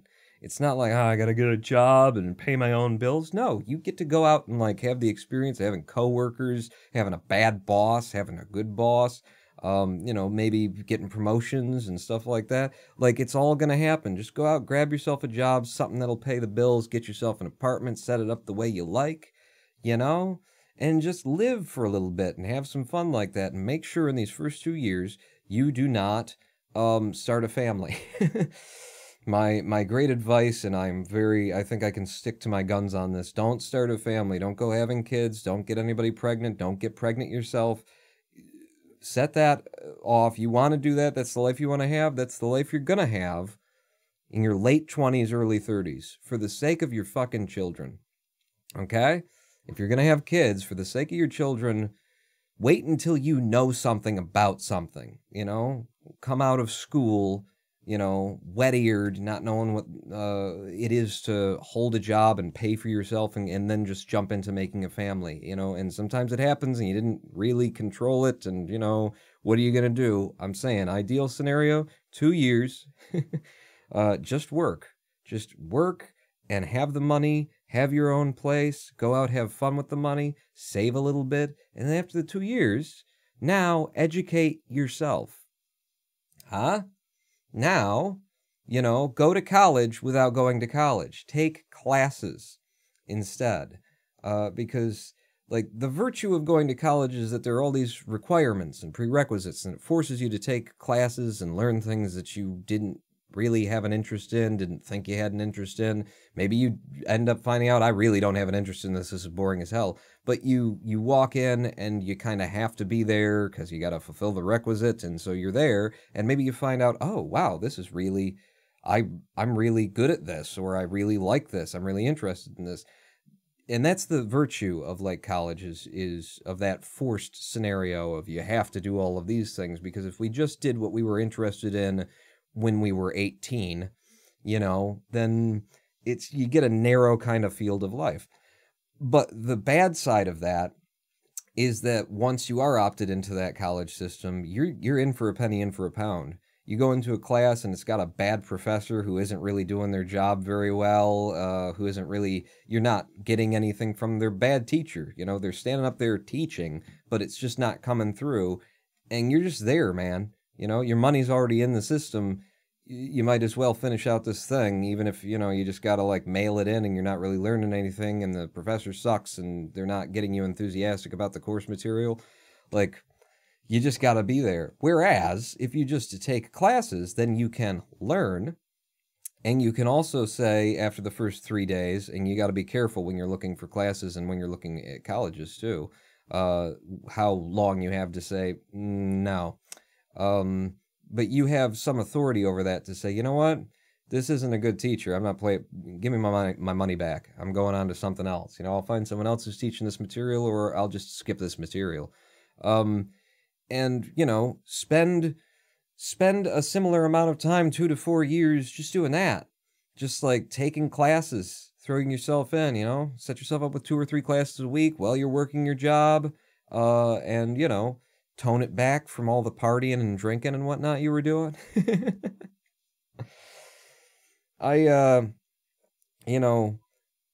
It's just, college is such a fucking scam now. The idea in principle is good, but in execution, it's just, on average, it's a fucking scam. They get you in, they suck you dry of all of your money. Professors don't necessarily have to be good. If you want to be guaranteed good professors, you got to put out more money. You wind up in debt and underwater for years and years and years, for 15 years, as Dramatian suggests, after you get out of it. And, you don't have any authority, and it doesn't feel like you're claiming your independence, does it? You went to college because it's what people do, and now you're there, and now everybody else is dictating what you're doing.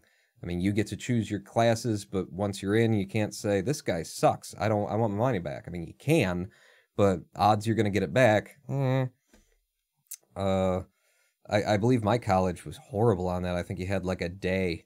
You got to, like, go to the first class where maybe they didn't even teach anything. You don't really get a sense for anybody. And it's like, well, if you want out, now's the time, or else you're back in. You know, instead, go out, work, find out what working is about, you know, educate yourself, and you'll be making money instead of, you know, you'll be spending the money that you have on getting an education, and you'll find out what you want to do or what's most interesting to you, and then you can pursue that way. And of course, then the next thing is, yeah, but then you don't have a degree at the end, and who's going to hire you without a degree? And my answer to that is, you know, certain fields, you're just going to have to do it, absolutely. You have to, you know, go in and take the debt and take the bad with the good. But I would say in the majority of fields, anyone who's worth working for will hire you, you know? If they're not required by law to have you have a degree in something in order to hire you and have you work in the industry, anyone who's worth working for should hire you. And if they're not interested in you because you don't have a degree, but you're walking in and saying, or you got on your resume, you know, I studied all this stuff, I've all these different courses that I've taken, you know, these different things that I've done in my own time that are in the field, that kind of stuff. If you're walking with all that stuff, like an employer who's not a fucking moron knows that you're going to be more valuable than somebody who just came wet-eared out of college, who has no idea what the real world is like. You know, you show them on that resume, on that CV, right? Is that what they call it over there? That you have work experience, you know how to work, you're willing to work, and you've also gone out of your way to study these things independently. Anyone with half a brain, and you don't want to work with someone who doesn't have half a brain, or work for someone who doesn't have half a brain, is going to see that and go, you're more interesting. You know, it's a flip of the die. It's a roll of the coin. But such is all life. And make your own choices. You know, which is another way of saying don't listen to me. Make your own choices. But, you know, try and live a life where you are choosing your path and not having your path chosen for you is my recommendation. Victini says, here's what I found on Mount Baldy. I've driven by it countless times. It's like an hour and a half away. Ah, Pong, you make it sound so easy. I did the job thing and nearly got my own place, and it just didn't work for me. That'll happen too. Sort of flip the regular path. Here, it's the first 2 weeks, so it's much more forgiving. Oh, to be able to come out of... See, and that's the thing, depending on where you live and the area that you're in and stuff like that, but goddamn, like, if you get 3 days at a college in my area, that's a lot, I think. The state is paying my $15,000 a year to go to school. I think it's too late for me to change. I'm 18, by the way. Well, congratulations on being 18. You know, I went to college, and I left college after a year and a half, something like that, and came out with a debt that I spent the next 4 years paying off, and no degree to go with it, just a 3.8 GPA on exit, you know. But the thing was, I didn't have anything in particular that I wanted to do. You know, I was just going to college because I didn't have any other ideas on where to go, and I just wish that someone would have presented that to me. The idea of, you know, here's an option, here's what you could do. Get a job, live at home, 30, 40 hours a week, make money, put it away, get your own place, find out what living alone is like, you know, you can do all the things that you want to do, have all the things that you want to have, that kind of thing. It's going to be great getting out on your own and just feel that you have the space to do that, that you're not in a hurry, you're not in a rush, you don't have to fucking, you know, go out and tear the world down. You don't have to get rich tomorrow, first off. I think so many people come out of high school thinking, oh, I got to run out and I got to become, you know, next Bill Gates immediately. And no matter how many people come out thinking that they're going to, you know, rush out and just grab life by its horns and dominate and crush it and become just millionaires, there aren't that many of them. And there's a reason for that. It's probably not going to happen whether you go to college and all that sort of thing otherwise, that you'll be one of those people who make all of that money. And hopefully you won't, because most of those people who make all that money, you know, money's not easy to make. And if you want to make a lot of it, you basically have to sacrifice human beings. You know, it's like alchemy.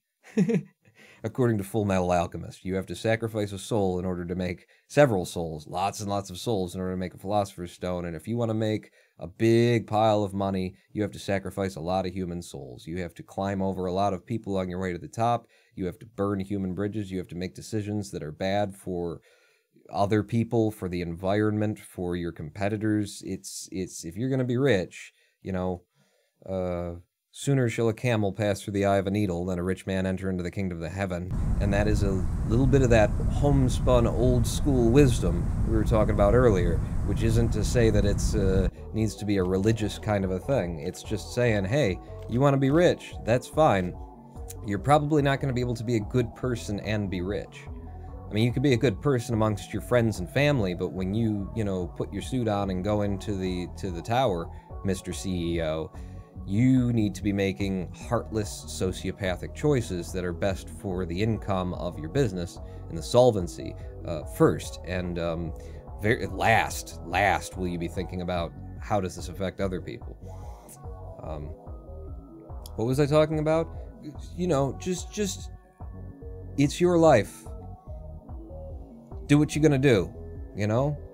Go make mistakes. Go be stupid. Go do things that other people say, that's not the way you should do it. Statistically speaking, if you go, you get the career, then there's $45,000 coming out of college. If you get a 4-year degree, come out for the first job you get. Averages, $45,000. They'll tell you all those numbers and stuff, and it's not that those numbers aren't true. The question is, how much money, how much time, how much debt, and how much happiness, and how much feeling that you've actually been in control of your life.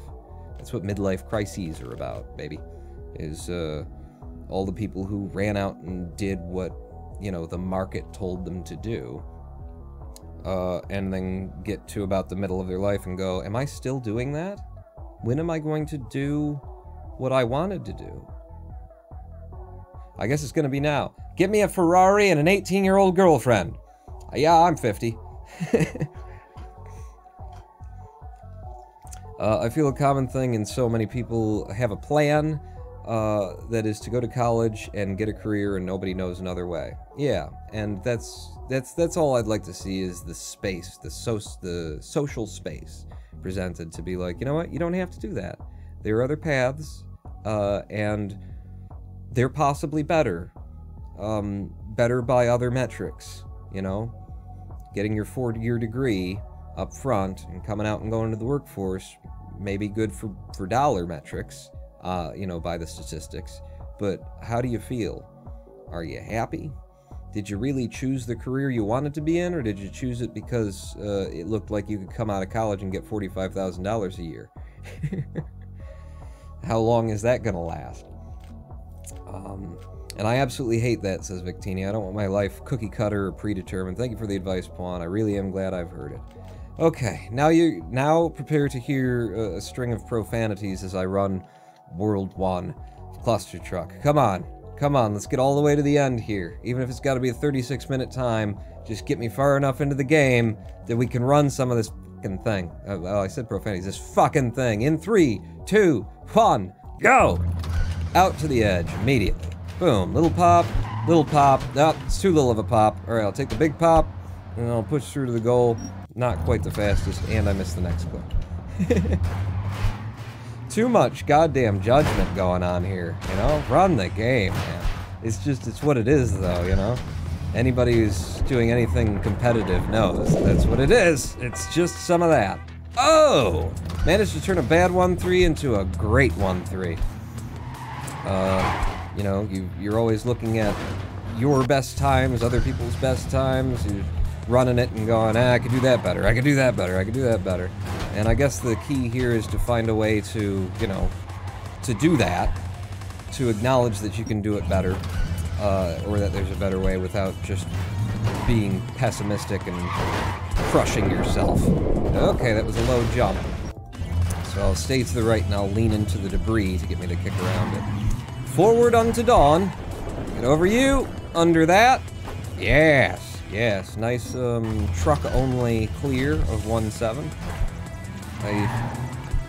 I still wonder whether or not I should be using the sand pillars They seem so much quicker, but I could be wrong. Good, that guy's dead, which means I'll try for this instead.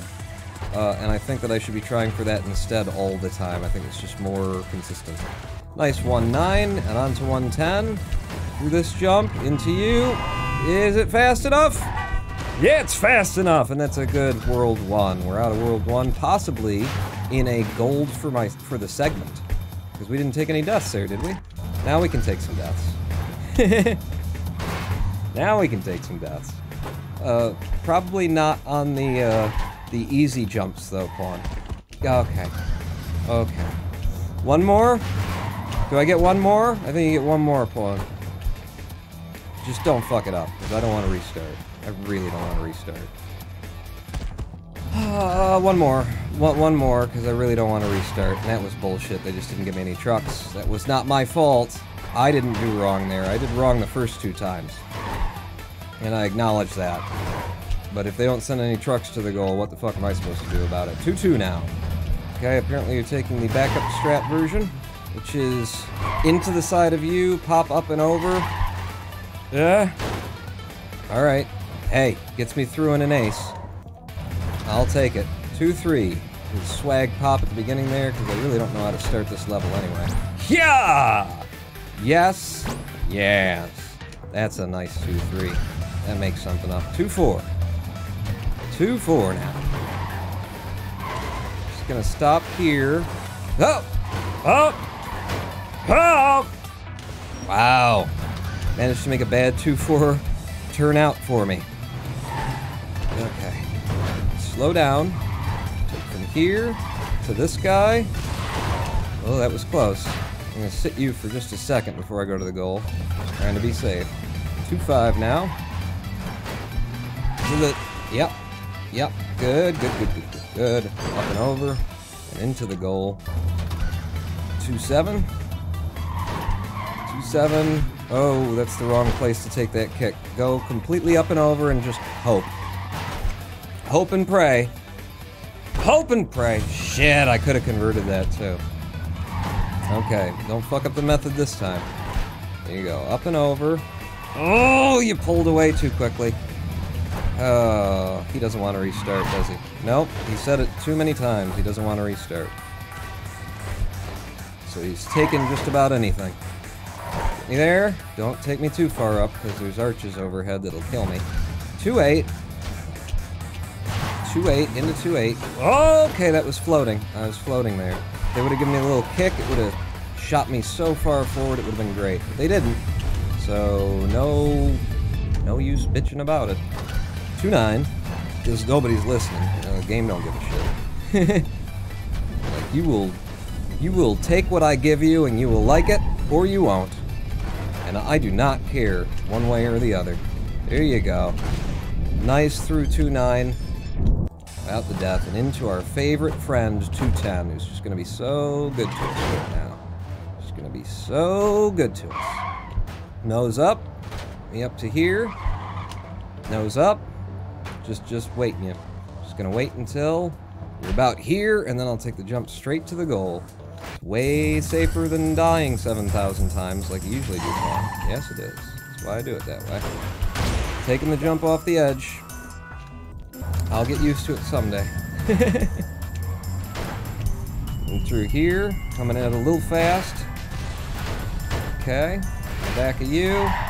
Just past the tree, right strafe, hold the right strafe the whole way or else you'll screw it up.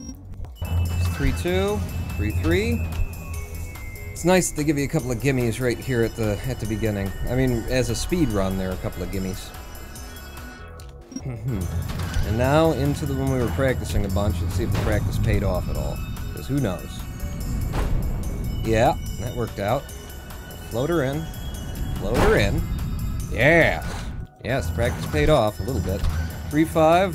Another one that we probably should have practiced because I can miss this a lot. I have a strong ability to miss this. Ah! Managed to put it in. Alright, on to 3-6. Yeah! Nice. 3-7, we get the little early hop in the level. Early pop when the level pops in. Need some trucks. Gonna need some trucks here. Okay, can I make it? Oh, wow, that was really close to being a no. A hard no to that answer, pawn. Yeah, I know, wasn't it? Okay, okay. Give me something. It didn't give me something. Okay, I want the speed. The speed can be converted into height that can get me to the goal. Oh! Almost reset. There. Wow.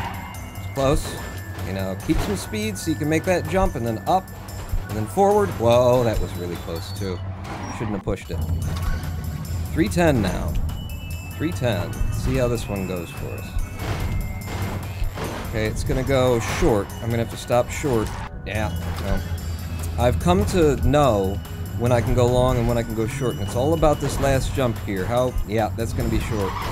So I can't take the jump straight to the goal there. Okay, there's lots of trucks here though, pawn. Just up and over. Oh! The trucks underneath were pushing the other truck, the one that I was on. Okay, now this one could be long. No. No. No! Shit. Alright, it's gonna be a bad 310, just, you know, sit in for it. Because he doesn't want to stop, he keeps telling us. He doesn't want to reset. There you go. Through you. One more up and over. Through you. There you go. Boy, as soon as I, like, give it up and say, alright, this one's gonna be bad, and then it starts to actually work out for me. Okay. Oop. Hole. Hole. Hole. Yes. First attempt 4-1. I still see green up there. That's good. It's not gonna stay green if you keep going this slow, though, pawn. Come on. Speed. Yes, make the speed, please. Right, don't risk anything, but make the speed! Fuck! This is just, it's such a nothing level.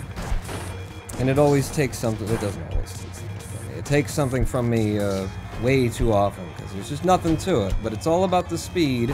Yeah! And I get so over-focused, that's what's happening there, I now realize.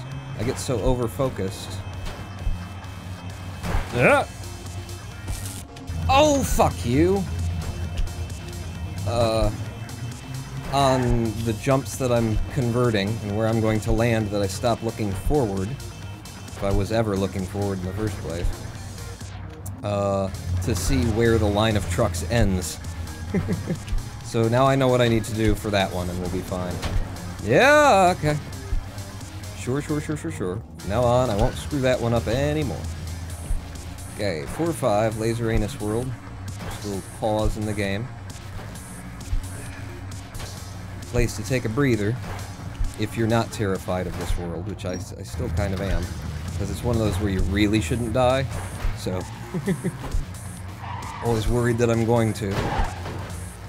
Just take the up and easy over pop, to be sure that you get through this in one. And then 4-7, the old Luke Skywalker. Okay, it's a horrible way through. Take a step back, pop right up and over, sit here, and there are trucks going places. Oh, Jesus, I almost fell right off just because of my fingers. Just because of the old sausage fingers there. Alright, now go under.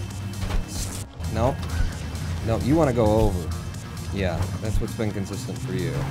Go over, and then take the jump. Ah! Just like that. Like that. 4-8, I need to spend some more time on 4-8. When we're done with this run, somebody remind me to spend time on 4-8. Because that one always gets something from me and it doesn't need to. I've got a good method for it. I just don't employ it always.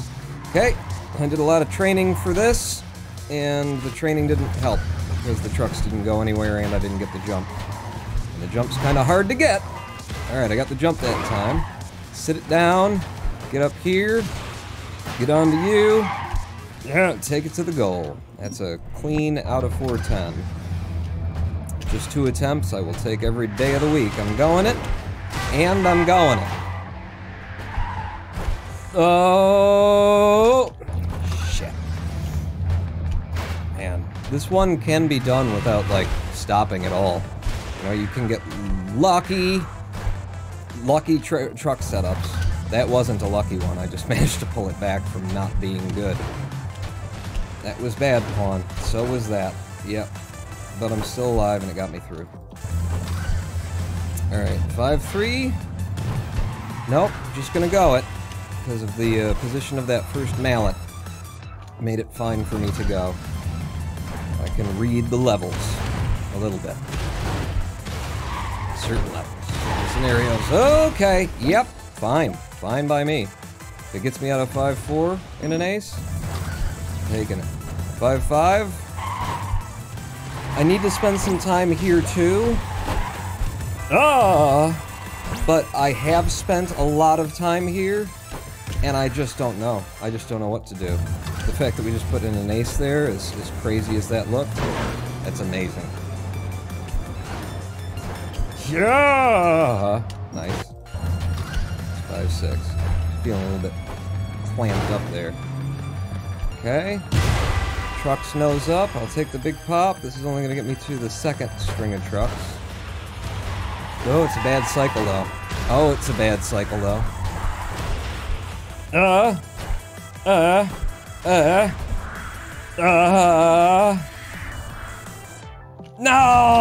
After all of that. After all of that to try and save it. You know, that's what sucks about all, you know, working so hard for something like that.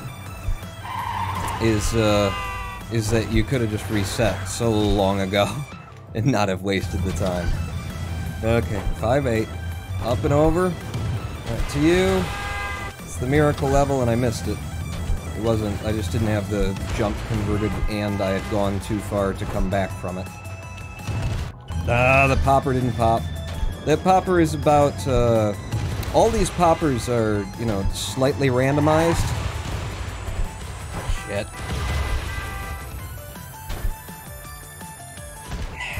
You see how there were no trucks ahead of me or below me there? That's why I do this. Because... Yes!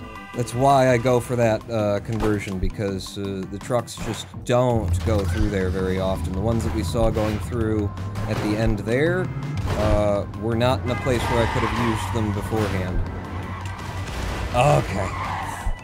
Yeah, get out of 5-9 in a ace, that helps. 5-10. It's a good one. It's a good one. No! Is it, though? It was. Until I choked. Okay, just sit it down. Oh, that early popper. If I would have been earlier, I could have had it. There's some poppers, too. Okay, I think I can make it. There's a high floor on this one. Yes. Yes. I mean, a low floor on that one. There's a lot of room to, like, fall down and still be able to clear it.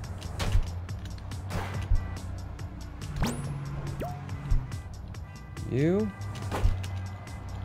Okay. Feeling very, very tense right now. Telling my gameplay. Holy. Split those trucks in half. There we go. Okay. Okay. Okay. Okay. Yeah. Ah. Ha. Ha. Ha. This one's touchy, and there's just, you got so much speed by the time you get up here.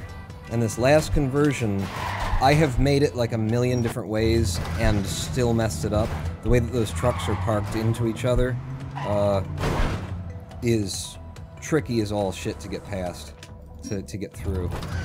It creates a lot of opportunity for death, basically. Yeah, don't hit the trucks above you, please. Oh, we're still well ahead? Cool. Cool. Alright. 6-5 is the middle pop. There we go. Get the middle pop. Reach you to there. Straight to the goal. 6-6 now. You want that. That kick to put me a little bit further ahead with the cycles. So that I can just jump straight through there. Land you. Get my nose back down. For Christ's sake, Pawn. Why do you gotta put your nose up so high that you can't actually see where you're going? What the hell, level? Just didn't want to give it to me. I'm here. I'm in the box. You know I'm in the box. I know I'm in the box. Okay, that's good. That's real good. 6-8 now. Tilty world. I just like saying tilty world. Oh, shit! Definitely not how I want to be doing that. I wanted to be picking a jump and slowing down, but none of the trucks were in a position for it. Stop. God damn it. Get your fucking nose down so you can see. Yep. Yep. Thank you, coach. And see which truck you're gonna land on. There you go. Okay. 6-9.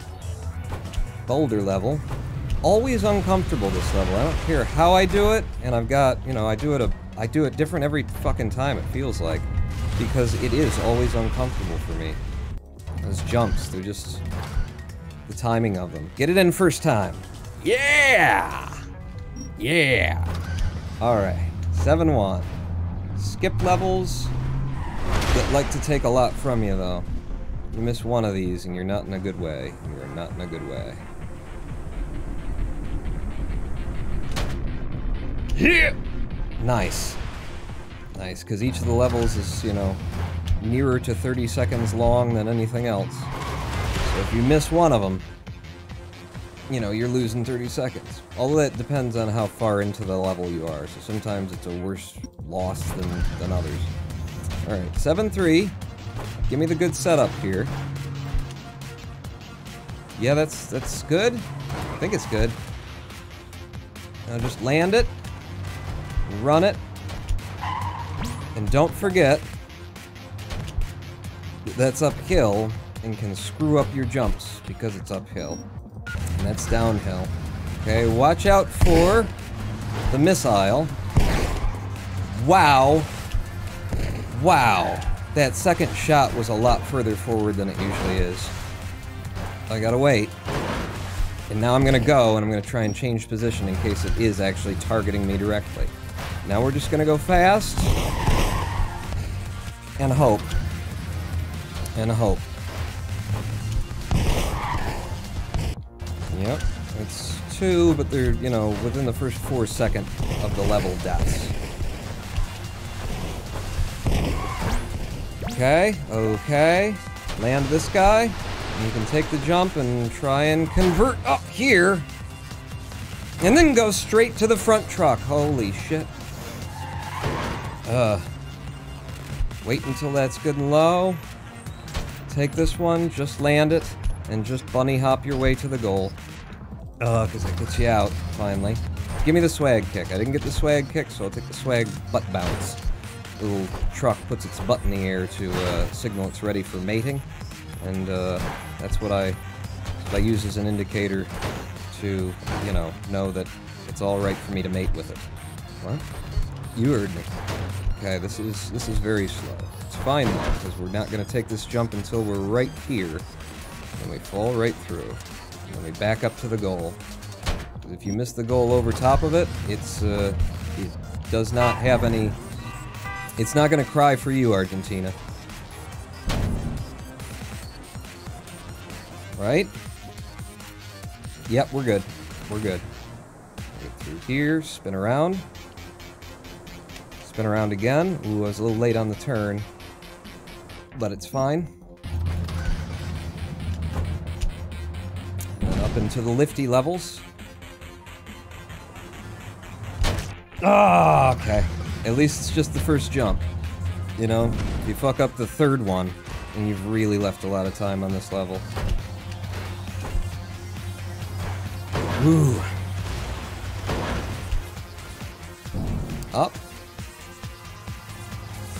God damn it.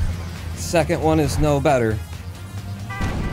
Second one is no better to leave the time on.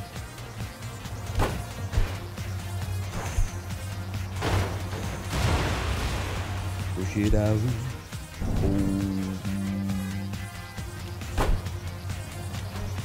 Okay.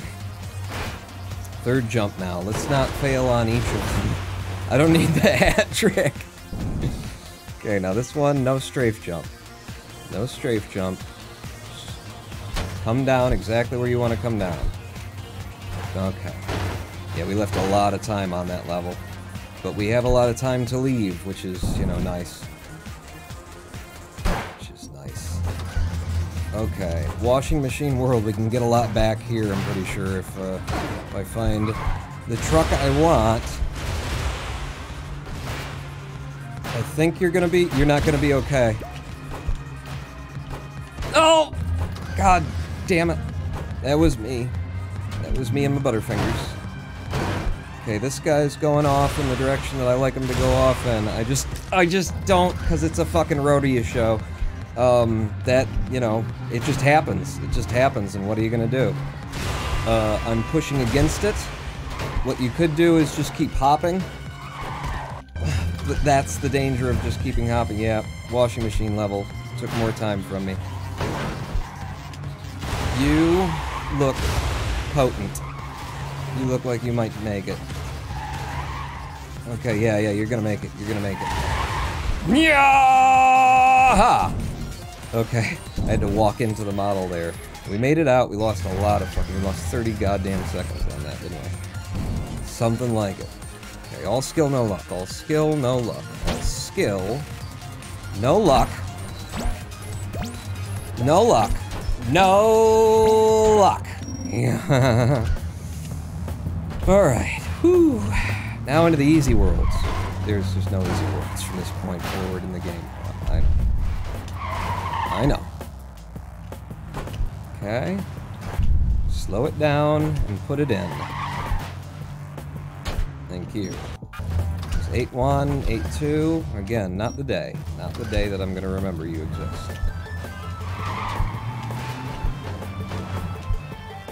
Off like that, into you, up and over, forward again, off in front of you with balls and gusto.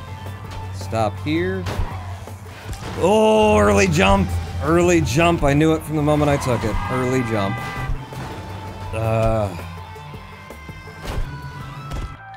And that was a jump off of the tip of him. God damn it. This fucking level does not need any deaths. It's skill. I mean, past this point, it's just all skill. It's just doing the same thing every time, buddy.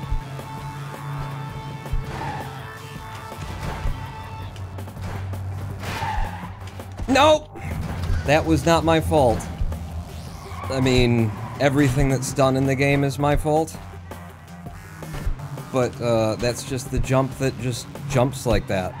Like, we have trouble with that one because... I have trouble with that one because... You just don't know. You just don't know whether it's gonna come off like a millimeter too high or a millimeter too low. Then it just is what it is. And it's just a damn shame to, you know, have that level in front of this one, where, you know, I lose time because of skill, and then I lose time because of luck.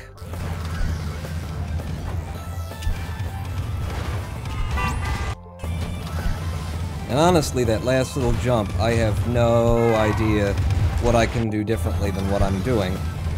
So... I could blame at least that last little jump that took the last death from me. Unluck as well. What the hell else am I gonna do?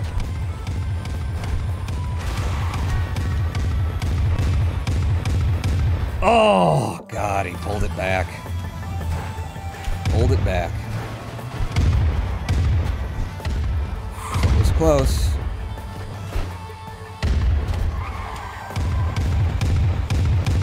Don't shoot me. Okay.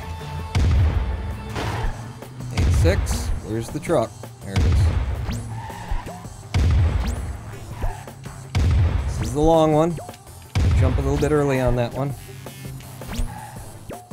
And into the goal on 6. Click next button 17 fucking times before it clicks in. Yeah, that's how it goes. That's right. That's part of the method. Go. Yeah, I saw that coming. I think I can make it to you.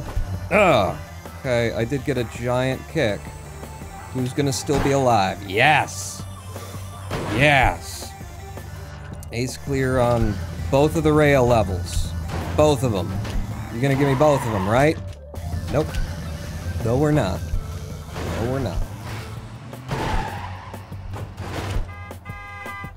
That's not gonna convert either. Might as well reset, rather than leave the last 3 seconds till my death. Come on, just let me get out of this fucking section, you know?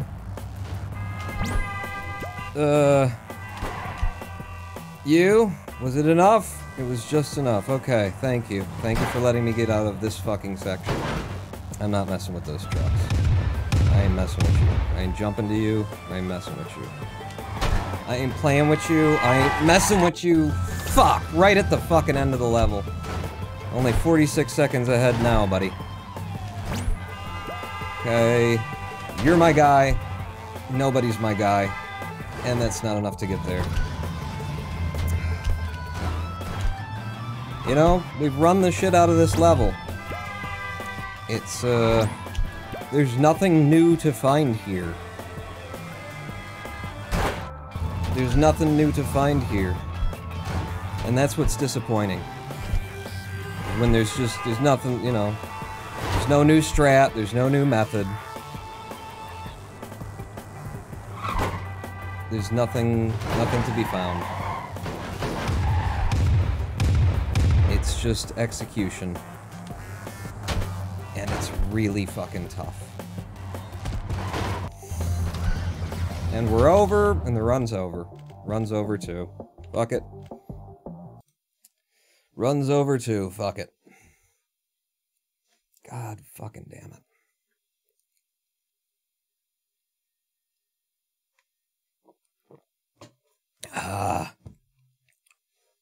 Now we'll run that one on repeat.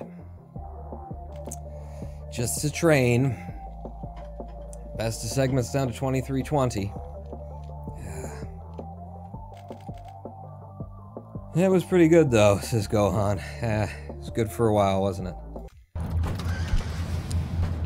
Wait, that's the wrong level. Why'd you move me on to the next level if I didn't... What? Why did the menu put me on that? It's weird, isn't it? What level is it? No, it's level 7-8. Yeah, there's nothing new here. Is there?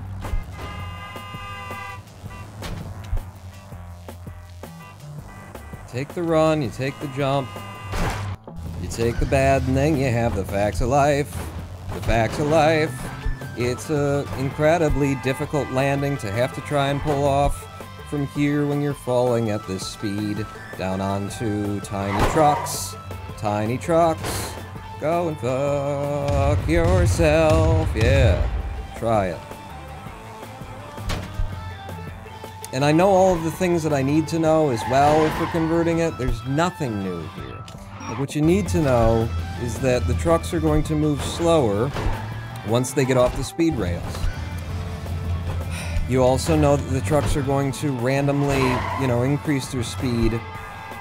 It's not random, but when they're on the speed rails, they're gonna do what they're gonna do. But they're going to increase their speed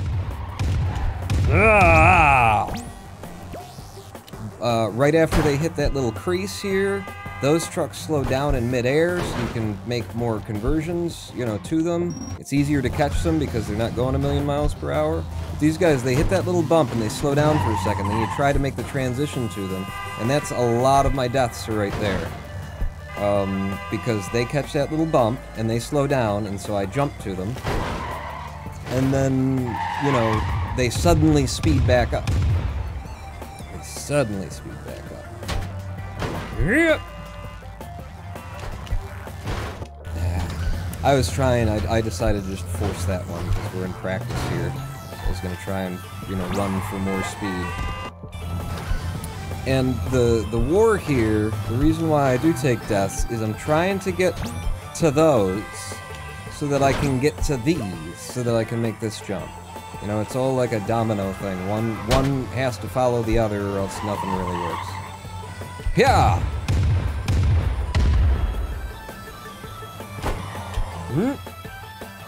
Straight to the front truck, and go now! Yeah, I could have gone a lot earlier, too. So, is there... Like, that's a good set of jumps right there. You know, maybe I could develop a stronger opening by having certain trucks that I always jump to, and then I'd have that stronger open. I also need to get more comfortable with making these jumps, like I'm doing in practice right here. I'm making the extra conversion jumps, the jumps that I don't need to make. Not that one. Okay, so the open. The open. Yeah, that wasn't quite it, but I mean it was okay. It's encouraging to see that I could make it there. Okay, so you're the one who's going through. I'll go for it now. There. Yeah!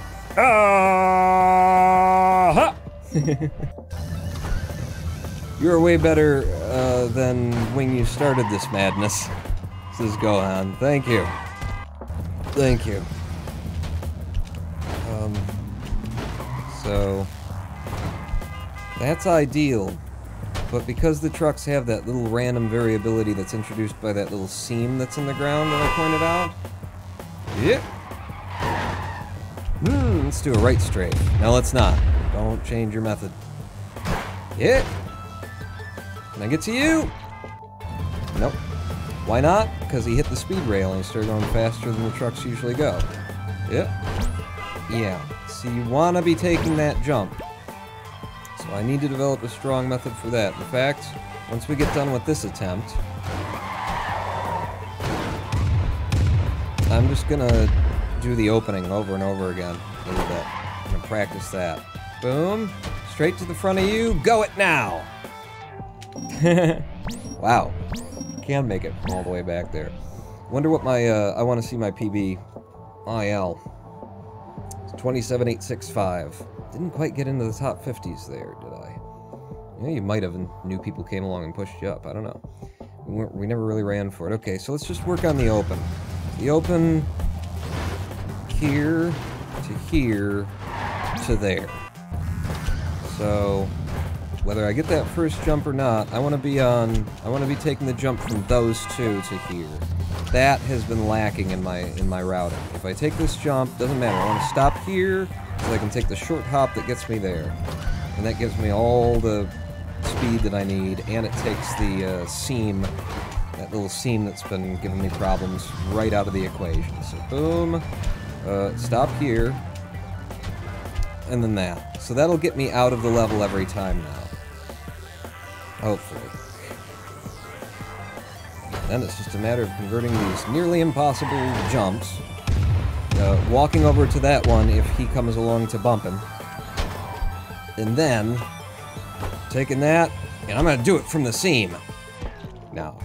It's just seeing how far I could get. So the method is touch down on these guys, then that will allow you to get to there. You may have to take a different kind of a jump though, like on that attempt, I had to take the long jump instead of the short one. Which is to say I had to hold down the space bar for the success of the jump. Yeah. Yeah? Yeah, bitches. In fact, if you just take that, to that, to that. Does that get you it every time? Maybe. Looked good. So if I start with a short hop, miss the jump. I start right there, and then I get to you. Yeah, even catching the back of it, I was able to come up and over the top of it because it's falling. Yeah, it seems like it should be consistent.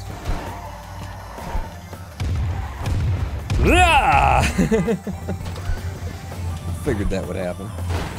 So, you to you. Long jump actually was better in that scenario.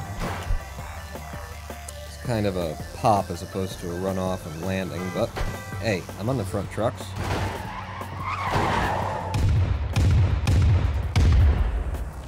Where are we going? Wherever we happen to. And then from a little bit past that gap, I can take the jump. Alright, I may be boring you all to tears, but I'm just getting to the point where I'm, like, comfortable with everything. I was so, you know, wrong about there's nothing more to be known here, you know?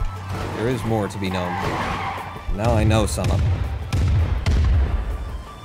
I don't think I can make it to you, so I'm coming back to these guys, which means I'll probably have to convert to this truck.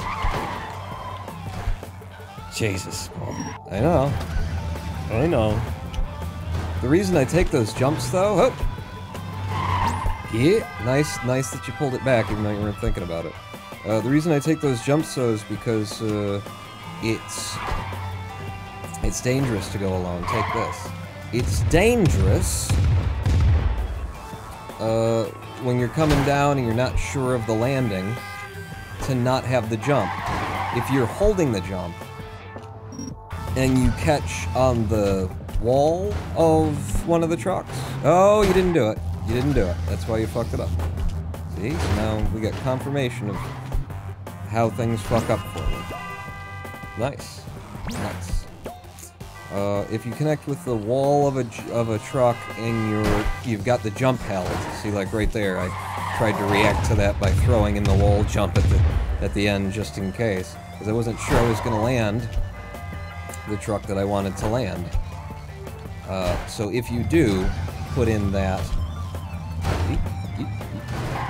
extra little jump there, you've got a good chance. Okay, that was the wrong intro. It was the right intro, but it was the wrong jump. So better to take the long jump, apparently. If you're gonna take one or the other, if you're not looking at it, paying attention. You know, the more that I'm talking, the less I'm paying attention. Damn it. Damn it. I feel better about this level. I feel a lot better about this level. You know, even though I just died on it twice in a row. Down. There we go. I'm gonna even go for you. I need to have the confidence to make those transitions, which I haven't had until now. There you go. That's ideal. And then once you're just past the seam, you can make the jump. Okay, so to here, take the long jump, and then the kickoff of those. Should have really come off of the forward a little bit there, because I was really far forward on it. And you're the only one who made it through, the other one died, I saw him fly off. You. Apparently.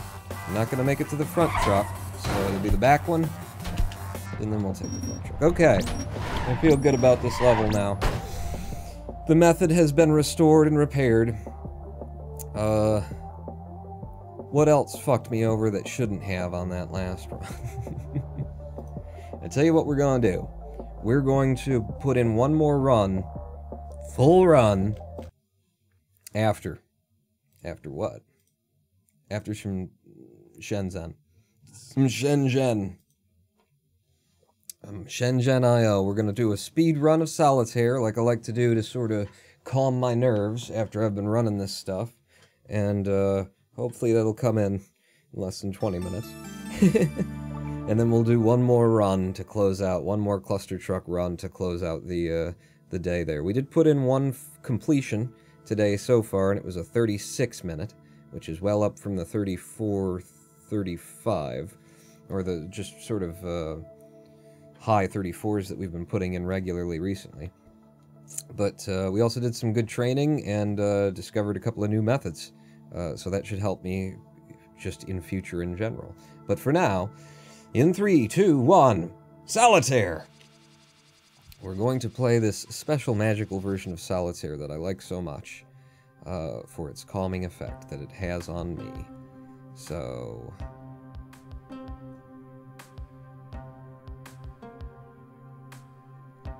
I first sit here and, you know, try and take stock of what's going on in the level before I start making moves that could end poorly. So black dragons like that, red dragons are through there. They're close. They're probably unburyable right now. I'm not gonna go for them. Green dragons, buried. Okay, so I'm gonna take the 7 out so I can have the 1. 6 comes out. If it were a different color, 6. We have an 8 anywhere? Give me this 8, bring the 7 back down. Wrong 6. Wrong 6. Where's another... well, no. Yeah, where's another 7? Up there, and up there. Alright, well then the 6 gets out of my way so that I can 6 and I can 5. Now we've got 2 green dragons showing. The 3rd is within our reach, but the 4th is well buried. If I pull this one, I get the 8 out, and then the 3 comes out, and that gets me another free spot. So 8 and the 3.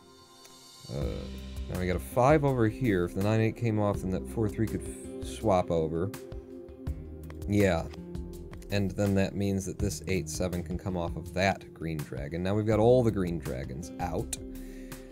We got a 5-4-3 stack that the game just made for us. Thank you. But first, we got to claim those 1s, because that's free. So if I pull the 5-4-3 stack... Well, if I pull the 6 back down, and I stack the 5-4-3, the 2 goes up. This 5's kind of in my way. It's very kind of in my way. If I put it up, red 3 can just go away. So I'm going to.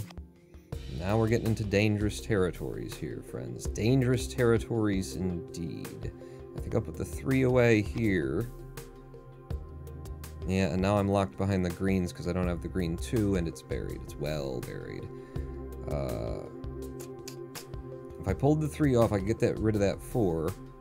The black 5, I could pull that 5, and I could get rid of that 5. I'd have a 6, and a 5, and a 3. Well, that 5 could come back down. Do it.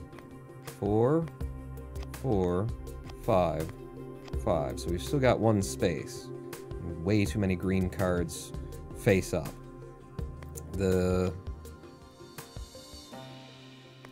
goes up. 3 over here for now. And if I could just get rid of that 4. Well, if I could get rid of any of the green cards, but you can't pawn. I know. I noticed. I saw that. I'll move you over there just for a second, because I need to get down here. So the 4 comes off. 7's the right color for it to stack. Then we can get rid of the green dragons. 4, 7, green dragons away. Thank you. 3 on 4. Was that possible before? No, it just came out. Okay. Just wanted to know how stupid I am. Am I that stupid? I'm gonna get the black dragons gone, since they're on top of everything. The 6 can go on to that 7 now. This 9, 8. Do you want the 2 instead? Well, I want the red dragons gone, and there you go. Now the game's gonna play itself. Pull you off, and this is our first split, everybody. And split. Oh, we're a minute 44 over. Wow. Well, that's an incredible good time that you've got there. Okay, the green dragons are right here, so I'm going to get rid of them immediately. 8 can go on the 9. Gets me deeper toward the red dragons, and in fact, that's all the red dragons. 3 on the 4 gets me the 1. 4 can't go on that 5. This 6 can't go on that 7. This 6 can go on this 7. Pulled out another 1. I wasn't even looking at that. What are we looking at? 4 can stack on 3. 7 on 8. This 5, will that 5 go anywhere? Not presently. 7, if we pull out some 6s, they will, though. And I've got some 6s that I can pull out, don't I? I swear I had another 6. This one goes all the way to 7 there, buddy. Oh, does it? Yes, it does.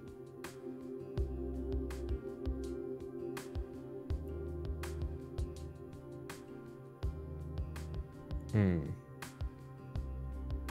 a little bit jammed here. I'm going to pull you. I'm going to put you on the 6. The 1 comes out. I'm going to do that, get the 5. This is a run that goes all the way to 7, but now I can swap them and get myself another free space. If I pull you, the 4 comes over. The 7 doesn't have anywhere to go unless I move the 5 out. I'm going to move the 5 out. I'm going to move the 9 out. I'm going to do 4. I'm going to do 7. The 2's going to go straight up for me. This 9 now can take this 8. Ah, I could have taken that 8. Shit. We'll get the black dragons out of there then. Okay, so now we've got the other 8 can come off. Let's get down to the 6. It's going to have to go over there so that you can go over there. 4 off the 2, and game play yourself. You not? Play yourself, game. There we go. Next split coming up.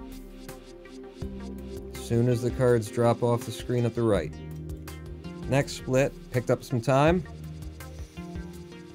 3 green dragons showing, and that one's right there. Black dragons are like that. Red dragons, very buried over there.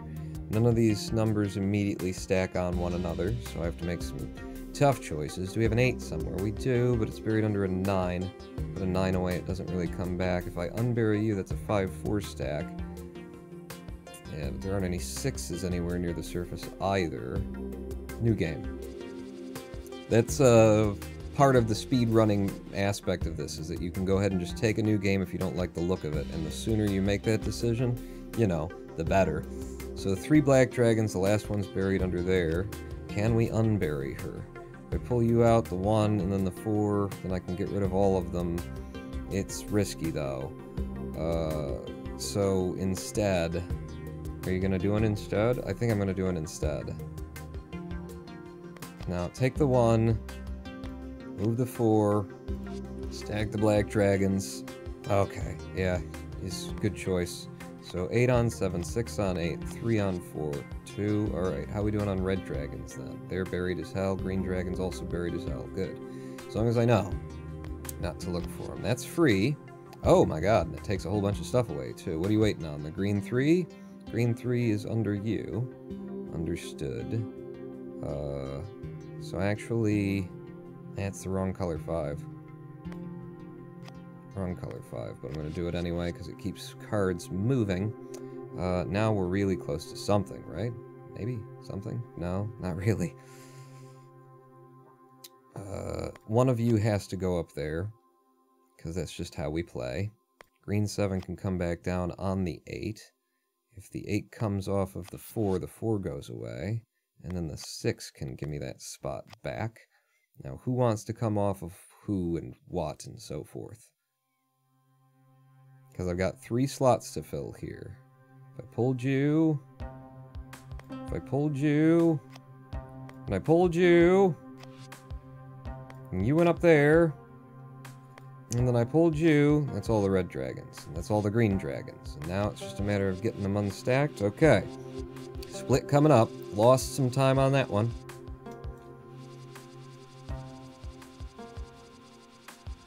Okay, lots of black dragons near the top, except for that one. Red, red, red. 4th red dragon? Green dragons are through there. Where the hell's the 4th red dragon? 1, 2, 3, 4. Okay. Good and buried. So the black dragons are close if I can get down to there. That being the case, I would need the 8s out. I would need both of the 8s out, which means getting the 9s out. It means moving a lot of stuff out. I'm going to ignore that for now and just take the easy gets, which go like that. Now we need those 7s out anyway. Yes, we do. Yes, we do. So... if you go up, because you're going to have to in order to expose the last one, and then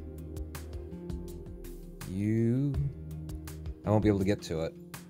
If I move you out, and then you out, that last 7 will... yes, I will. 7, 7, 7. It's just dangerous because I just took up all my holes. Well, you get one back in the process. 6 can come off the 7. Gets us down to the green dragons, nearly. I need those 8s out, though. I really need those 8s out.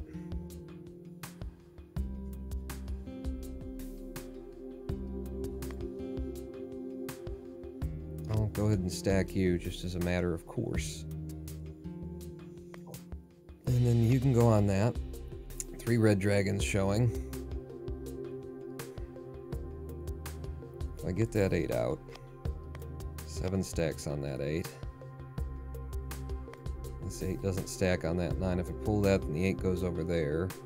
The 5 is useless to me at that point. But we can bring the 7 back down.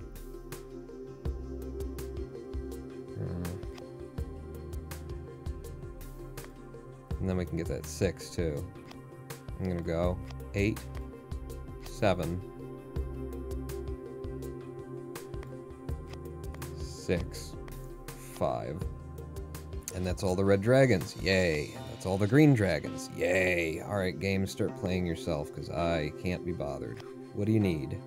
Where is it that you're trying to... You're waiting on stuff here. There you go. Go? Yep. Okay, split coming up. Split coming up. Boom. So calming, this game for me. I mean, by comparison for Clustertruck, thank God this is in my life. So I think what I'm going to do is I'm going to move you up and pull the 8 over there so I get that card, and then I can restack the 7, I can pull that, I can pull that. I didn't see all of that from the, minute 1, but it was there. I saw that there was something that needed moving. 6, 6, and 6. They're all kind of buried. The 2's going to have to go up. It gives me a unstackable spot. Stackable, stackable, unstackable. If I restack the 5 and the 4, it gets me an 8 out, but I don't have a 9 facing for it to go, so it's just a blocker at that point. I don't have any 7s that would want to come over either. If I pull the 5, I get the 1 and the 2 out, and that gets me a 6. Ooh, and it took that one. Okay, didn't see that coming. So now I can restack those. And you can go on the 7. Now we're down to 2 green dragons showing, which is nice. Things are not stacked well. I think I'm gonna go for this. I'm gonna put you, well, I'll put you down here for now. And then we'll just swap some things around so we can get that 8 out. And then the 3, 2. The 3 will go up, the 2 will go up. Yep. So 3 up, 2 up. What are we doing on dragons here? Can the 5 come back down? It can't. 6, 4, 5 is buried there. If I move you out and I move you out, where's the green 3? It's over there.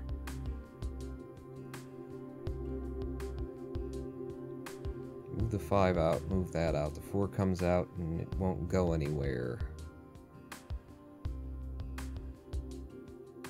Yes, it will. If you do that. And then the 6 pulls that 5 back down. 4, 5, 5. There you go. Go ahead and put you over there. No, put you over there. It's better. Trust me. If I move you up, then I can have this 6 and 7 and that 6 and 7, which is helpful. If I move you up, then I can get that spot back as well. And what is it that I need to unbury here? Pull you, the 3 goes up. Green dragons are going to be hard to get. Oh, are they? With the red 4. The red 4 will just disappear.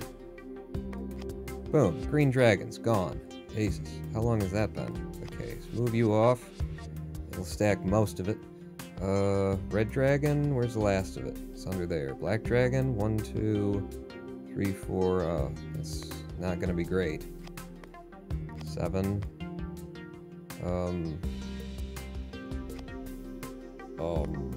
Like that to get rid of the red dragons first. Woo! And this is it. Final split, everybody. Boom. 1445. Not bad. 5 sets of the hardest and funnest and best friggin' Sudoku, or I mean, solitaire, that I've ever played.